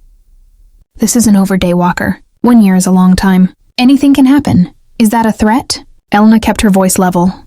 A promise. He leaned close. You're wasted on Delacroix. A creature of sunlight shackled to darkness. If you ever reconsider, if you want true power rather than borrowed scraps, my offer stands. Your offer involves possession, not partnership. I'll pass, Corvus smiled coldly. We'll see. He departed, leaving a chill in his wake. When the last guest had left, Elena sank into her chair, the circlet suddenly heavy on her brow. Lucian extinguished most of the candles with a gesture, leaving only dim light. You were magnificent, he said quietly. I was terrified. That too. He knelt beside her chair, taking her hands. But you didn't show it. You stood before ancient predators and made them negotiate. That's no small feat, Elena managed a weak smile. 1 year. Can we actually deliver on that promise? We'll find a way. Lucian's grip tightened. Together. Through the bond, Elena felt his pride, his relief, and beneath it all, a current of something deeper.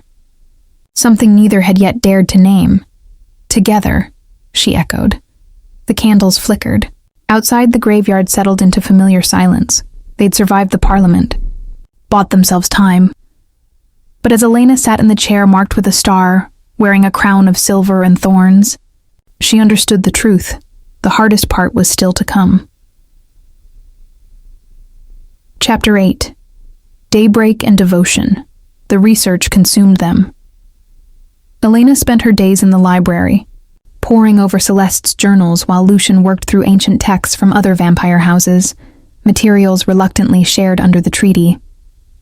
They were searching for patterns, commonalities among vampires who'd shown unusual resistances or abilities that might indicate dormant Daywalker potential.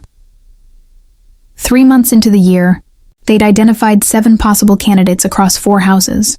Not certainties, but worth investigating. Elena looked up from her notes as Lucian entered, carrying a tray. You don't need to feed me, she protested. I can humor me. He set down fresh bread, fruit, and honey. You've been in here for 9 hours straight. Your mortality demands sustenance even if your focus doesn't. Elena smiled despite herself. Over the months, they'd developed routines, small moments of domesticity woven between research and survival. Lucian had learned to anticipate her needs before she voiced them, while Elena had grown adept at reading his moods through the bond. They were partners in truth now. But the line between partnership and something deeper was growing increasingly blurred. "I found something," Elena said, turning her journal toward him. Celeste wrote about a specific bloodline, House Lumina, extinct now, that produced 3 daywalkers across 5 generations. She documented the common factors. All female, all conceived during eclipse periods, all born to vampire mothers who'd maintained regular contact with sunlight during pregnancy. Lucian studied the notes.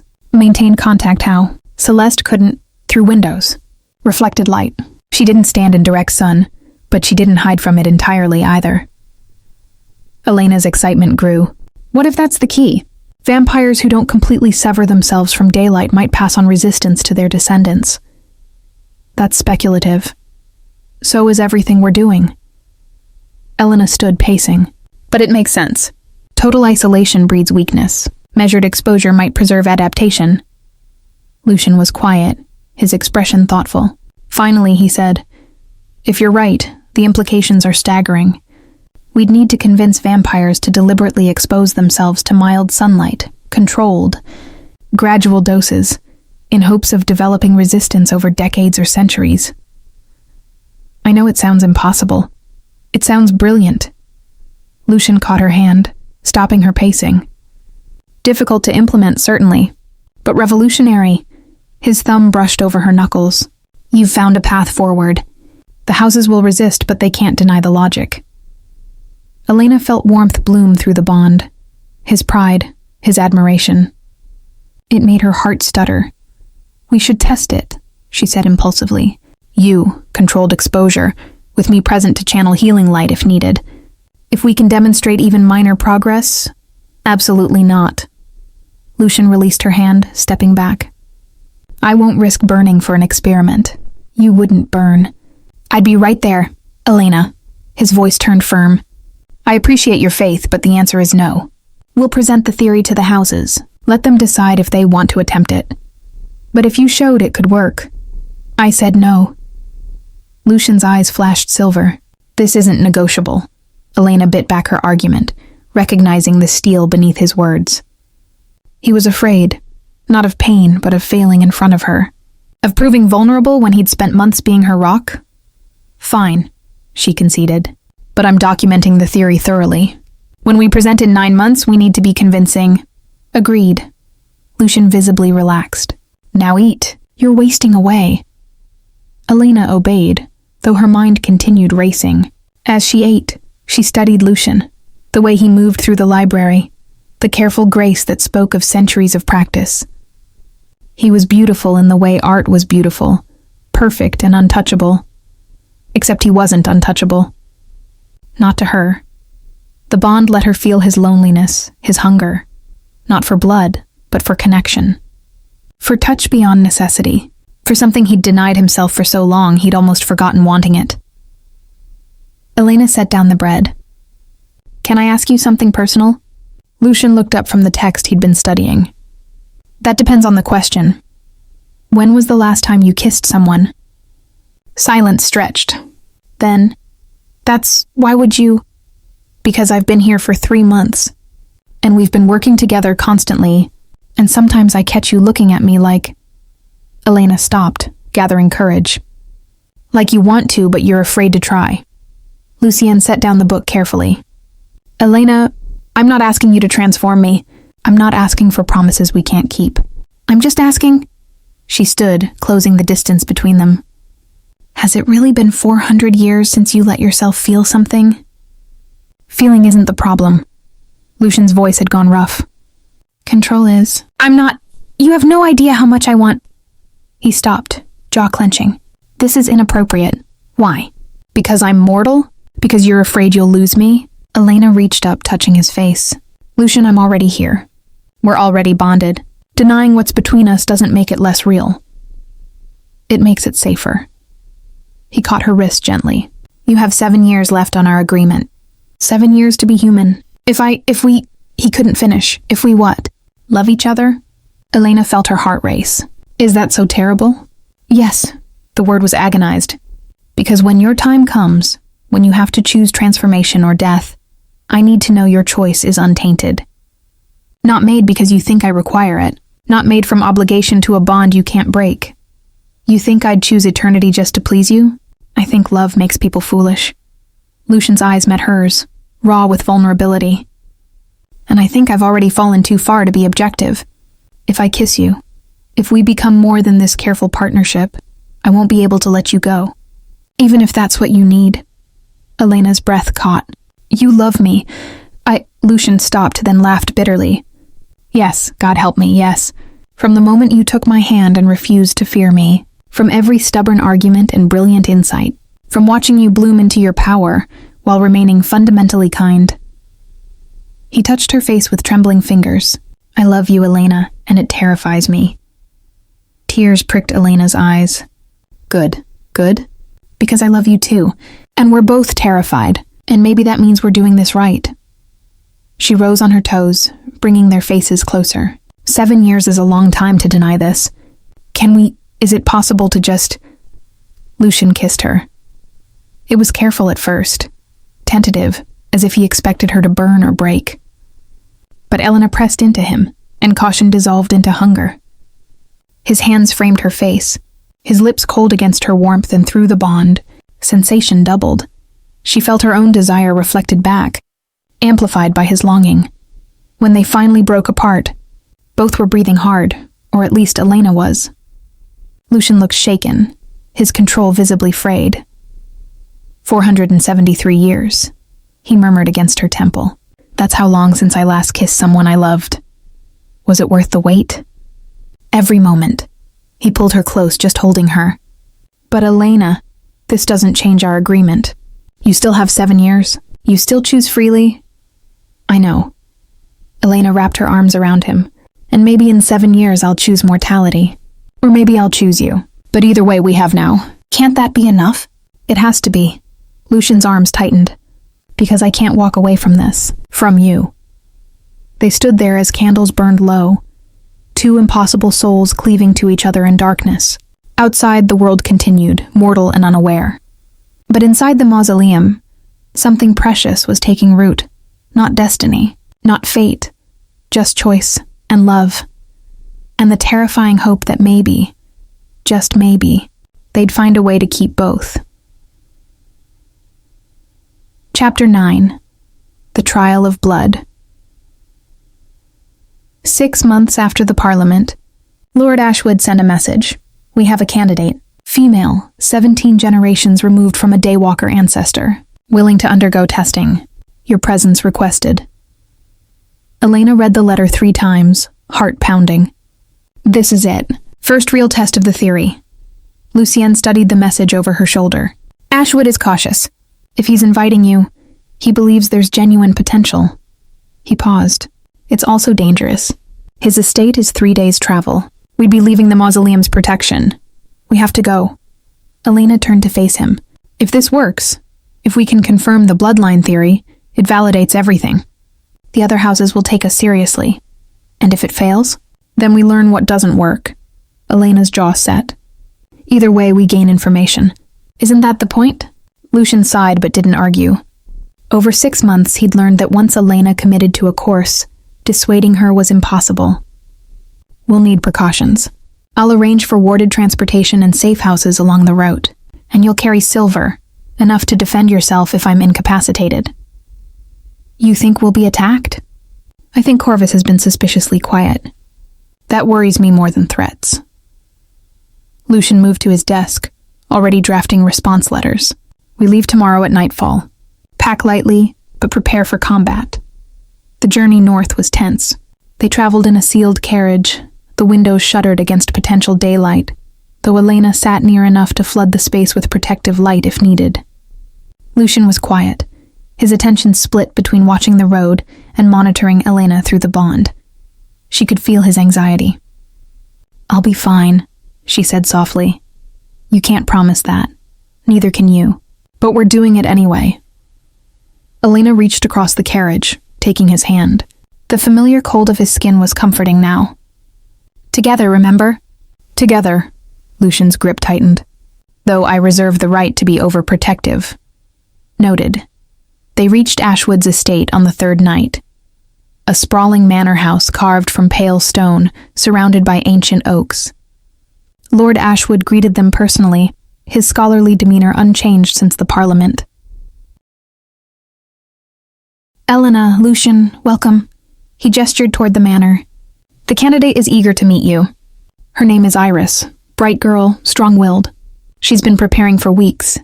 Inside the manor was surprisingly warm. Fires blazed in every hearth, and the decor favored cream and gold over the blacks and crimsons most vampires preferred. Elena felt something loosen in her chest. This place felt less like a tomb, more like a home. Iris waited in a sunlit conservatory, actually sunlit, the glass roof open to admit moonlight and the promise of dawn. She was young, dark-haired, with eyes that held both determination and fear. "You're the Daywalker," Iris said, standing. "I've heard stories. Are they true? Can you really?" Elena raised her hand, letting sunlight bloom between her fingers. Iris gasped. "All true," Elena confirmed, letting the light fade. "Lord Ashwood says you're willing to undergo testing." "More than willing. Desperate." Iris's voice cracked. "I'm 17 generations removed from Celeste Delacroix. My mother, my grandmother, they all carried the bloodline, but no gift. I want to know if it's in me, if I can be more than just another vampire hiding from the sun." Elena felt kinship with this girl's hunger for light. The process isn't guaranteed, and it might be painful. I don't care. Iris lifted her chin. "I've spent 2 decades as Ashwood's ward, learning control and discipline, but I dream of daylight, of walking freely. If there's even a chance, then we'll try." Elena looked to Lucian, who nodded permission. "But we start slowly. Measured exposure, with me present to heal any damage." They began that night, or rather, as dawn approached. Elena and Iris stood on the conservatory balcony, Lucian and Ashwood watching from the doorway. The eastern sky was beginning to lighten. "Tell me how it feels," Elena instructed. "Any burning, any pain, speak immediately." Iris nodded, her posture tense. The first rays of dawn crested the horizon. Iris didn't burn. She didn't smoke or flee. Instead, she gasped, a sound of wonder rather than agony. "It's warm," she breathed. "I can feel it. Like remembering something I never knew I'd forgotten." Elena felt hope surge. She raised her own hand into the sunlight, channeling power through the bond to Iris. "Breathe through it. Let your body remember." For 10 minutes, Iris stood in dawn's light. When the sun rose fully, Elena noticed wisps of smoke beginning to curl from Iris's exposed skin. Inside. Now. Elena pulled Iris back into shadow, channeling healing light immediately. The smoke disappeared, and Iris's skin regenerated, but Iris was laughing. Actually laughing. I felt it. I stood in sunlight and it didn't kill me. Not immediately. That's more than any vampire has managed in centuries. Ashwood approached, his expression awed. 10 minutes. That's remarkable. With regular exposure, with training, she could develop full resistance, Elena finished. It'll take years, decades maybe, but it's possible. Lucian met Elena's eyes, and through the bond, she felt his astonishment. They'd proven it. The theory worked. The next 3 weeks were intensive. Elena and Iris worked together daily, gradually increasing exposure time. By the end of the first week, Iris could stand in morning sunlight for 20 minutes. By the second week, 30. Progress was slow but undeniable. During the third week, disaster struck. Elena was in the conservatory with Iris when she felt it, a disruption in the bond.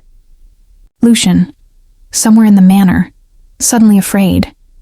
Then the doors burst open, and Corvus entered, flanked by a dozen soldiers. "Forgive the intrusion," Corvus said smoothly, "but I couldn't let this breakthrough occur without House Corvus's participation." Elena stepped in front of Iris. "You're violating the treaty. This is Ashwood's territory. And Ashwood will answer for allowing this experiment without informing all treaty members." Corvus's gaze slid to Iris. "A viable daywalker in training. How fortunate. I'll be taking her." Like hell. Elena's hands blazed with light. Leave now or...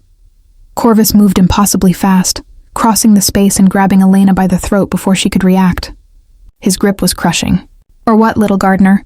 You'll burn me? Try it. But know that if you do, my soldiers will kill everyone in this manner, including your precious Lucien. Through the bond, Elena felt Lucien fighting his way through the manor, but he was too far. The Corvus soldiers had trapped him. Iris stepped forward, her voice shaking but clear. Let her go. I'll come with you willingly if you release Elena unharmed. Iris, no, Elena choked out. A noble sacrifice. Corvus released Elena, who collapsed gasping. But unnecessary. I'm taking both of you. Elena will continue Iris's training under my supervision. And when Iris can walk freely in daylight, House Corvus will have its daywalker. The treaty, Elena struggled to speak, expires in 3 months. I'm simply collecting assets early. Corvus gestured to his soldiers. Bind them. Carefully. I want them intact. The soldiers moved in. Elena gathered power, preparing to explode outward with light, willing to risk everything. Then Lucien was there, materializing from shadow, his hands around Corvus's throat. You dare? His voice was ancient death. You violate my bondmate in my presence? Corvus struggled, but Lucien's grip was iron. Kill me and my soldiers slaughter everyone. Your soldiers are ash. Ashwood strode in, his normally mild manner replaced by cold authority. His own guards flanked him. I've been monitoring your movements since you arrived. Did you truly think I'd leave my house undefended? Corvus's eyes widened. Lucien's grip tightened. Elena, Lucien said quietly. Your choice. Kill him or show mercy. Elena stood, throat bruised, power burning in her veins. Every instinct screamed to burn Corvus away, to eliminate this threat permanently. But she thought of the treaty, of the fragile peace they'd built, of what it would mean to start this war. Let him go, she said hoarsely, but he leaves with nothing. And the treaty is void for House Corvus, their enemy territory now. Lucien looked at her for a long moment, then nodded. He released Corvus, who stumbled back, gasping. This isn't over, Corvus snarled. It is. Ashwood's voice was granite. Leave my lands. If any member of House Corvus crosses my borders again, I'll declare formal war, and I suspect the other treaty houses will join me. Corvus fled, his dignity in tatters. When he'd gone, Elena collapsed. Lucien caught her and Iris dropped beside them both. I'm sorry, Iris whispered. He came because of me. He came because he's a predator. Elena touched the girl's hand. But you stood in sunlight, Iris. You're proof the theory works. That's worth fighting for. Ashwood knelt beside them. I'll send word to the other houses. Corvus has violated trust. He'll be isolated, sanctioned. He looked at Elena. You saved my ward's life by choosing mercy. House Ashwood stands with Delacroix, permanently. Elena nodded wearily. They'd won, but barely. And the cost. She looked at Lucien, who gathered her close. We're going home, he said firmly. This experiment is over. But as they left Ashwood's manor, Elena knew the truth. Nothing was over. The real war was just beginning. Chapter 10. The Choice of Dawn. They returned to the mausoleum in silence. Elena spent the first day sleeping, exhausted from fear and channeling power. When she woke, Lucien sat beside her bed, exactly as he had months ago, though everything between them had changed. How long? Elena's voice was rough from Corvus's grip. 30 hours. Your body needed rest. Lucien's hand found hers. The other houses have responded. Corvus is formally sanctioned. Trade embargoes, territorial restrictions, his movements monitored. He won't attempt another kidnapping without risking total isolation. Good. Elena sat up slowly, her throat still tender. And Iris? Thriving. Ashwood sent word. She stood in afternoon sunlight yesterday for 45 minutes. Pride colored Lucien's voice. You did it, Elena. You proved the theory works. We did it. Elena squeezed his hand. But it's not enough, is it? Corvus will find another way. He's obsessed. Yes. Lucian didn't sugarcoat it. He sees you as the key to ultimate power. And he's not entirely wrong. Your knowledge, your blood, your bond to me, it represents a fundamental shift in vampire society. Elena was quiet, processing.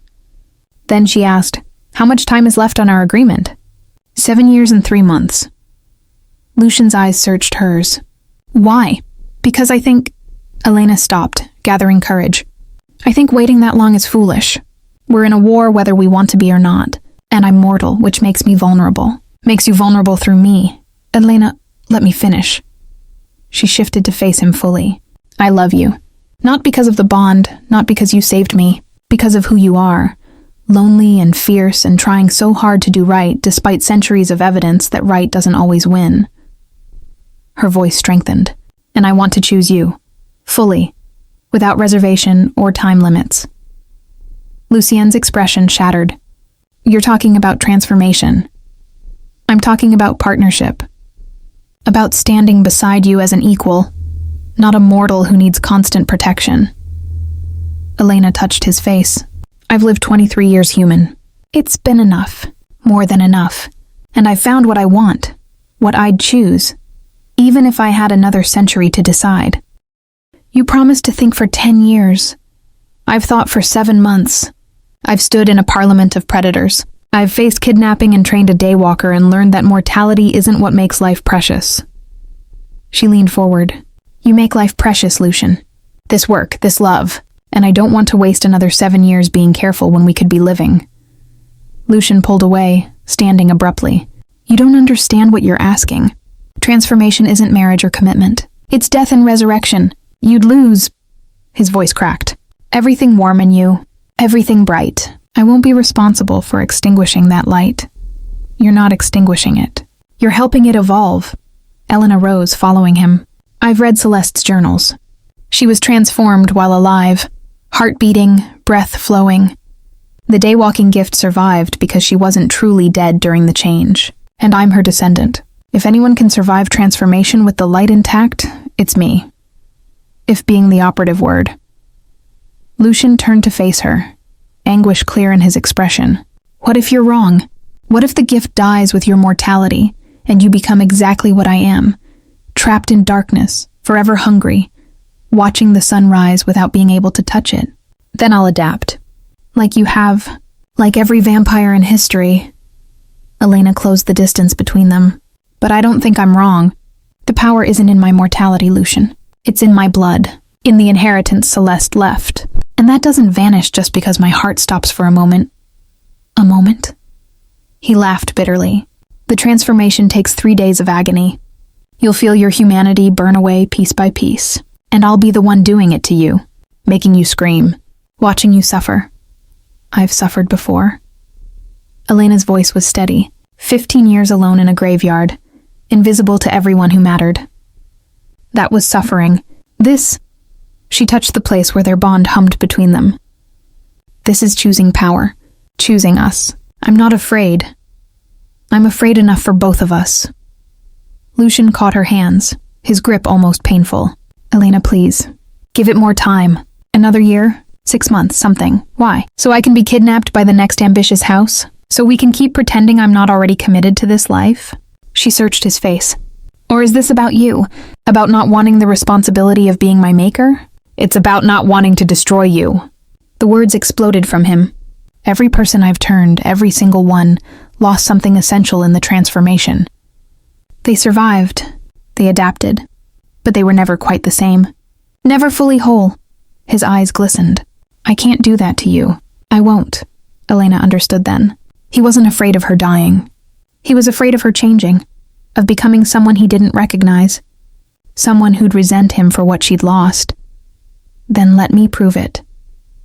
She pulled one hand free and reached for the silver knife on his desk, the same one he'd used months ago to create their blood bond. Before he could stop her, she drew it across her palm.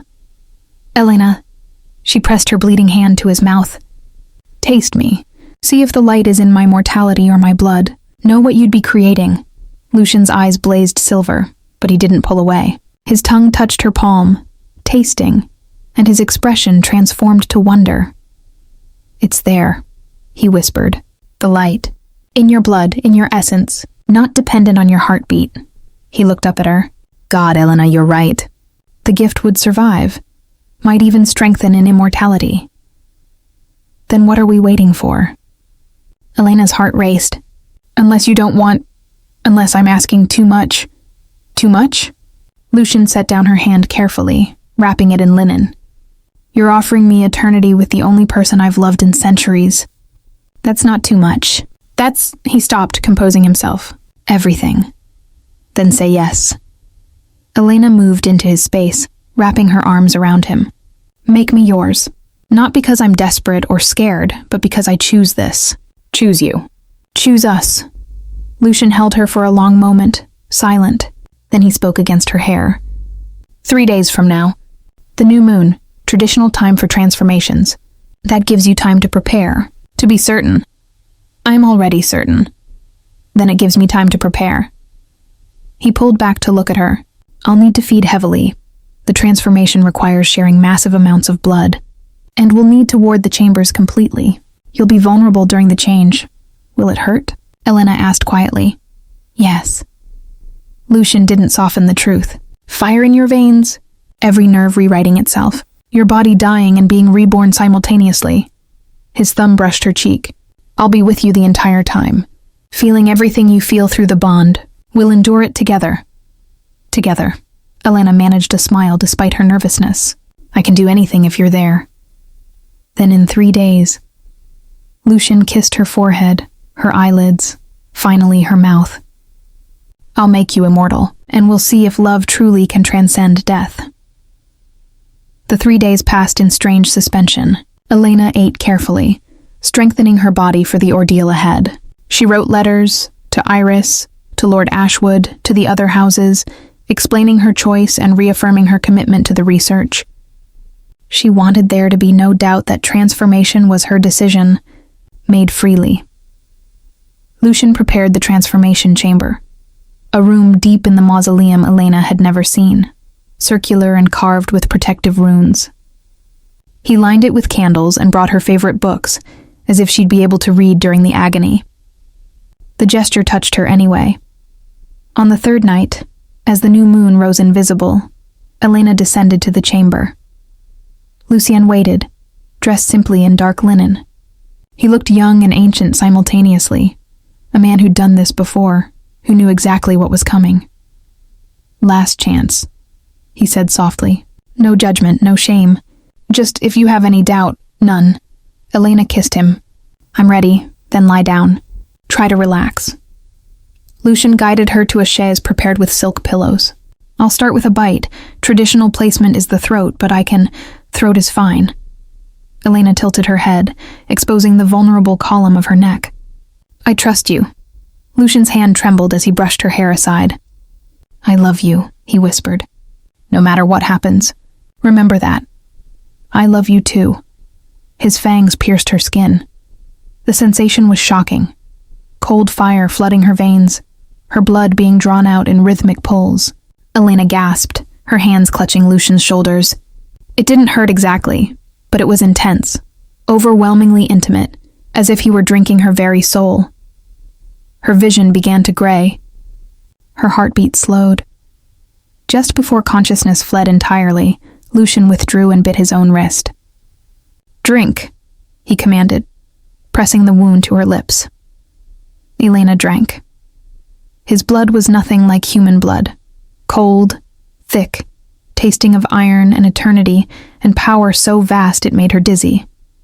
It burned going down, igniting every nerve. She felt her heart stutter, stop, then beat again with impossible strength. And then the agony began. Fire. Everywhere. Her bones breaking and reforming. Her organs shutting down and restarting. Her very DNA being rewritten. Elena screamed, distantly aware of Lucian holding her, speaking words she couldn't process through the pain. Through the bond. She felt his anguish. He was suffering with her, feeling every torment doubled. But he didn't let go. Didn't leave. Just held her as she died and was reborn. The transformation took 3 days, just as he'd promised. 3 days of fire and darkness and reconstruction. But through it all, Elena held on to one truth. She'd chosen this. When she finally woke, truly woke, the world had changed. Everything was sharper. The candles burned brighter. She could hear Lucien's breathing from across the room, slow, measured, controlled. Could smell the residual blood on the silk pillows. Distinguish between her mortal scent and her new vampiric one. And the bond. It had exploded into something vast and brilliant. No longer a thread, but a bridge of light connecting them. Elena sat up slowly. Her body felt strange. Strong, fluid, perfectly balanced. She looked at her hands, expecting to see death. Instead, she saw light. Golden luminescence beneath her skin, steady as a heartbeat she no longer had. The daywalking gift hadn't died. It had transformed, evolved into something that pulsed with immortal power. Elena? Lucien's voice was cautious, afraid. She turned to face him, and his expression shifted to wonder. Your eyes, he breathed. They're gold. Not vampire silver, gold, like captured sunlight. Elena stood and walked to the mirror. The reflection stunned her. She looked like herself, but perfected. Sharper features, flawless skin, and yes, her eyes blazed gold. But more than that, she glowed, faintly, as if dawn lived inside her. It worked, she whispered. I'm a daywalker. Truly. Lucien moved to stand behind her, his reflection appearing beside hers. Silver eyes and gold, death and life, darkness and light, perfectly balanced. You're magnificent. Elena turned in his arms. Do you feel different? Through the bond. Everything's different. Lucien's voice was rough with emotion. I can feel sunlight through you. Warmth, as if... He stopped, eyes widening. Elena, look. She followed his gaze to where dawn was breaking outside the chamber's high window. Sunlight streamed through, striking Lucien directly. And he didn't burn. He stood in the light, tears streaming down his face as dawn touched him for the first time in 473 years. How? He managed. The bond. Elena understood instinctively. My light is yours now. We're truly connected. Your darkness and my dawn. They can't exist separately anymore. Lucien pulled her into the sunlight with him, and they stood together as morning broke fully.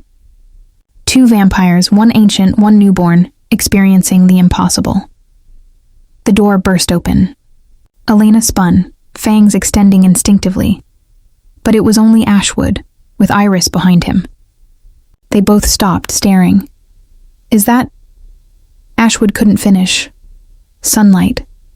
Iris's voice was filled with awe. You're both standing in sunlight. The transformation worked. Elena found her voice, though it sounded different now. Richer, layered with power. Better than we could have imagined. Ashwood approached slowly, stopping just outside the sunbeam. The other houses need to know. This changes everything. If a bonded pair can share the gift, if transformation doesn't destroy it, then we've discovered a path forward. Lucien's arm wrapped around Elena's waist. Not forced alchemy or kidnapping, just love and trust and the willingness to transform together. You'll need to demonstrate it. Prove it's replicable. Ashwood's mind was already racing ahead. The Parliament reconvenes in 2 months. This will be discussed then, Elena interrupted gently. But first I need time to adjust, to learn what I've become. She looked at Lucien. We need time. Ashwood nodded, understanding. Of course. House Ashwood will spread word carefully, and will ensure no one disturbs your honeymoon. He smiled. Congratulations. Both of you. When they'd left, Elena and Lucien stood in the sunlight, holding each other. Are you happy? Lucien asked quietly. I'm complete. Elena tilted her face up to the light. For the first time in my life, in both my lives, I'm exactly where I belong. With me. With you. She kissed him, and through the bond, joy flooded between them, pure and brilliant and eternal. Forever. Outside, the necropolis woke to a new dawn, and in the mausoleum that had been a tomb, two souls found something neither had dared dream of. Not just survival, not just love, but transcendence. darkness and light, finally reconciled. Epilogue. The garden at midnight. 1 year later. The roses bloomed at midnight now, just as they had in Elena's dreams. She walked through the garden she'd created in the mausoleum's courtyard, the impossible space where moonlight and her channeled daylight mingled, allowing flowers to flourish that shouldn't exist. White roses and blood-red peonies, midnight jasmine and dawn lilies, a bridge between worlds, like the woman who tended them. Lucien found her there, as he often did. He'd taken to joining her gardening, something he'd never done in 4 centuries, but which brought him quiet peace now. "The Corvus situation is resolved," he said, settling beside her. "The council voted to exile him. He's being sent to the far northern territories with explicit orders not to return." "Good." Elena didn't feel triumph, just relief. He'll survive, but he won't threaten anyone again. "Thanks to you," Lucien touched a white rose, its petals glowing faintly in response to his presence. Even the flowers recognized their bond now.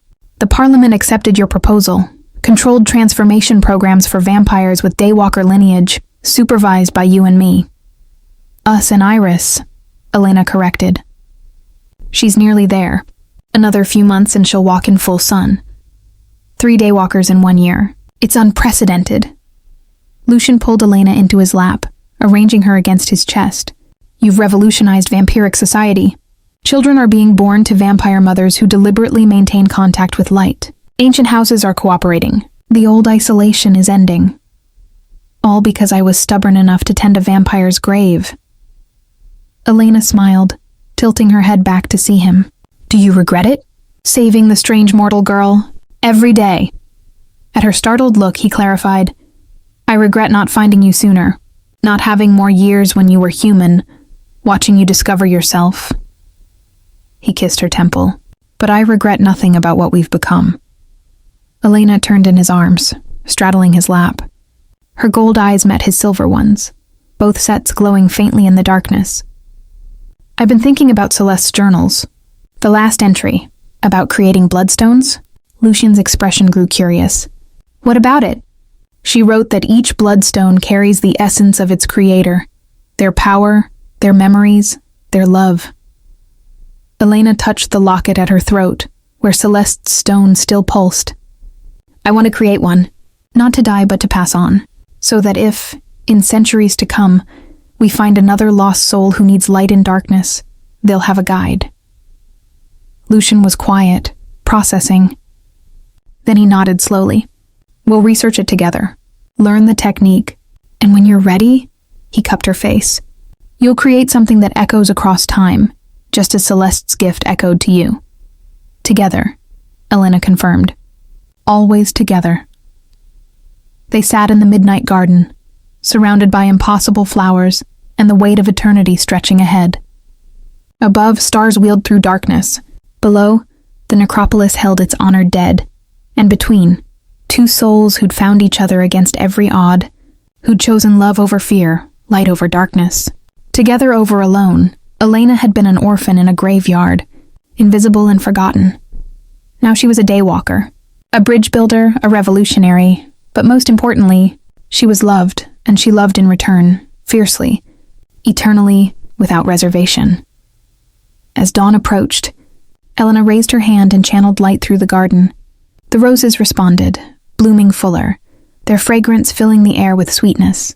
Lucien joined his power to hers, and darkness and light twined together, creating something that transcended both.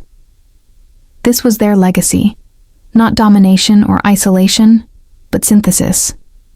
Proof that opposites could not just coexist, but thrive. The graveyard orphan and the vampire count.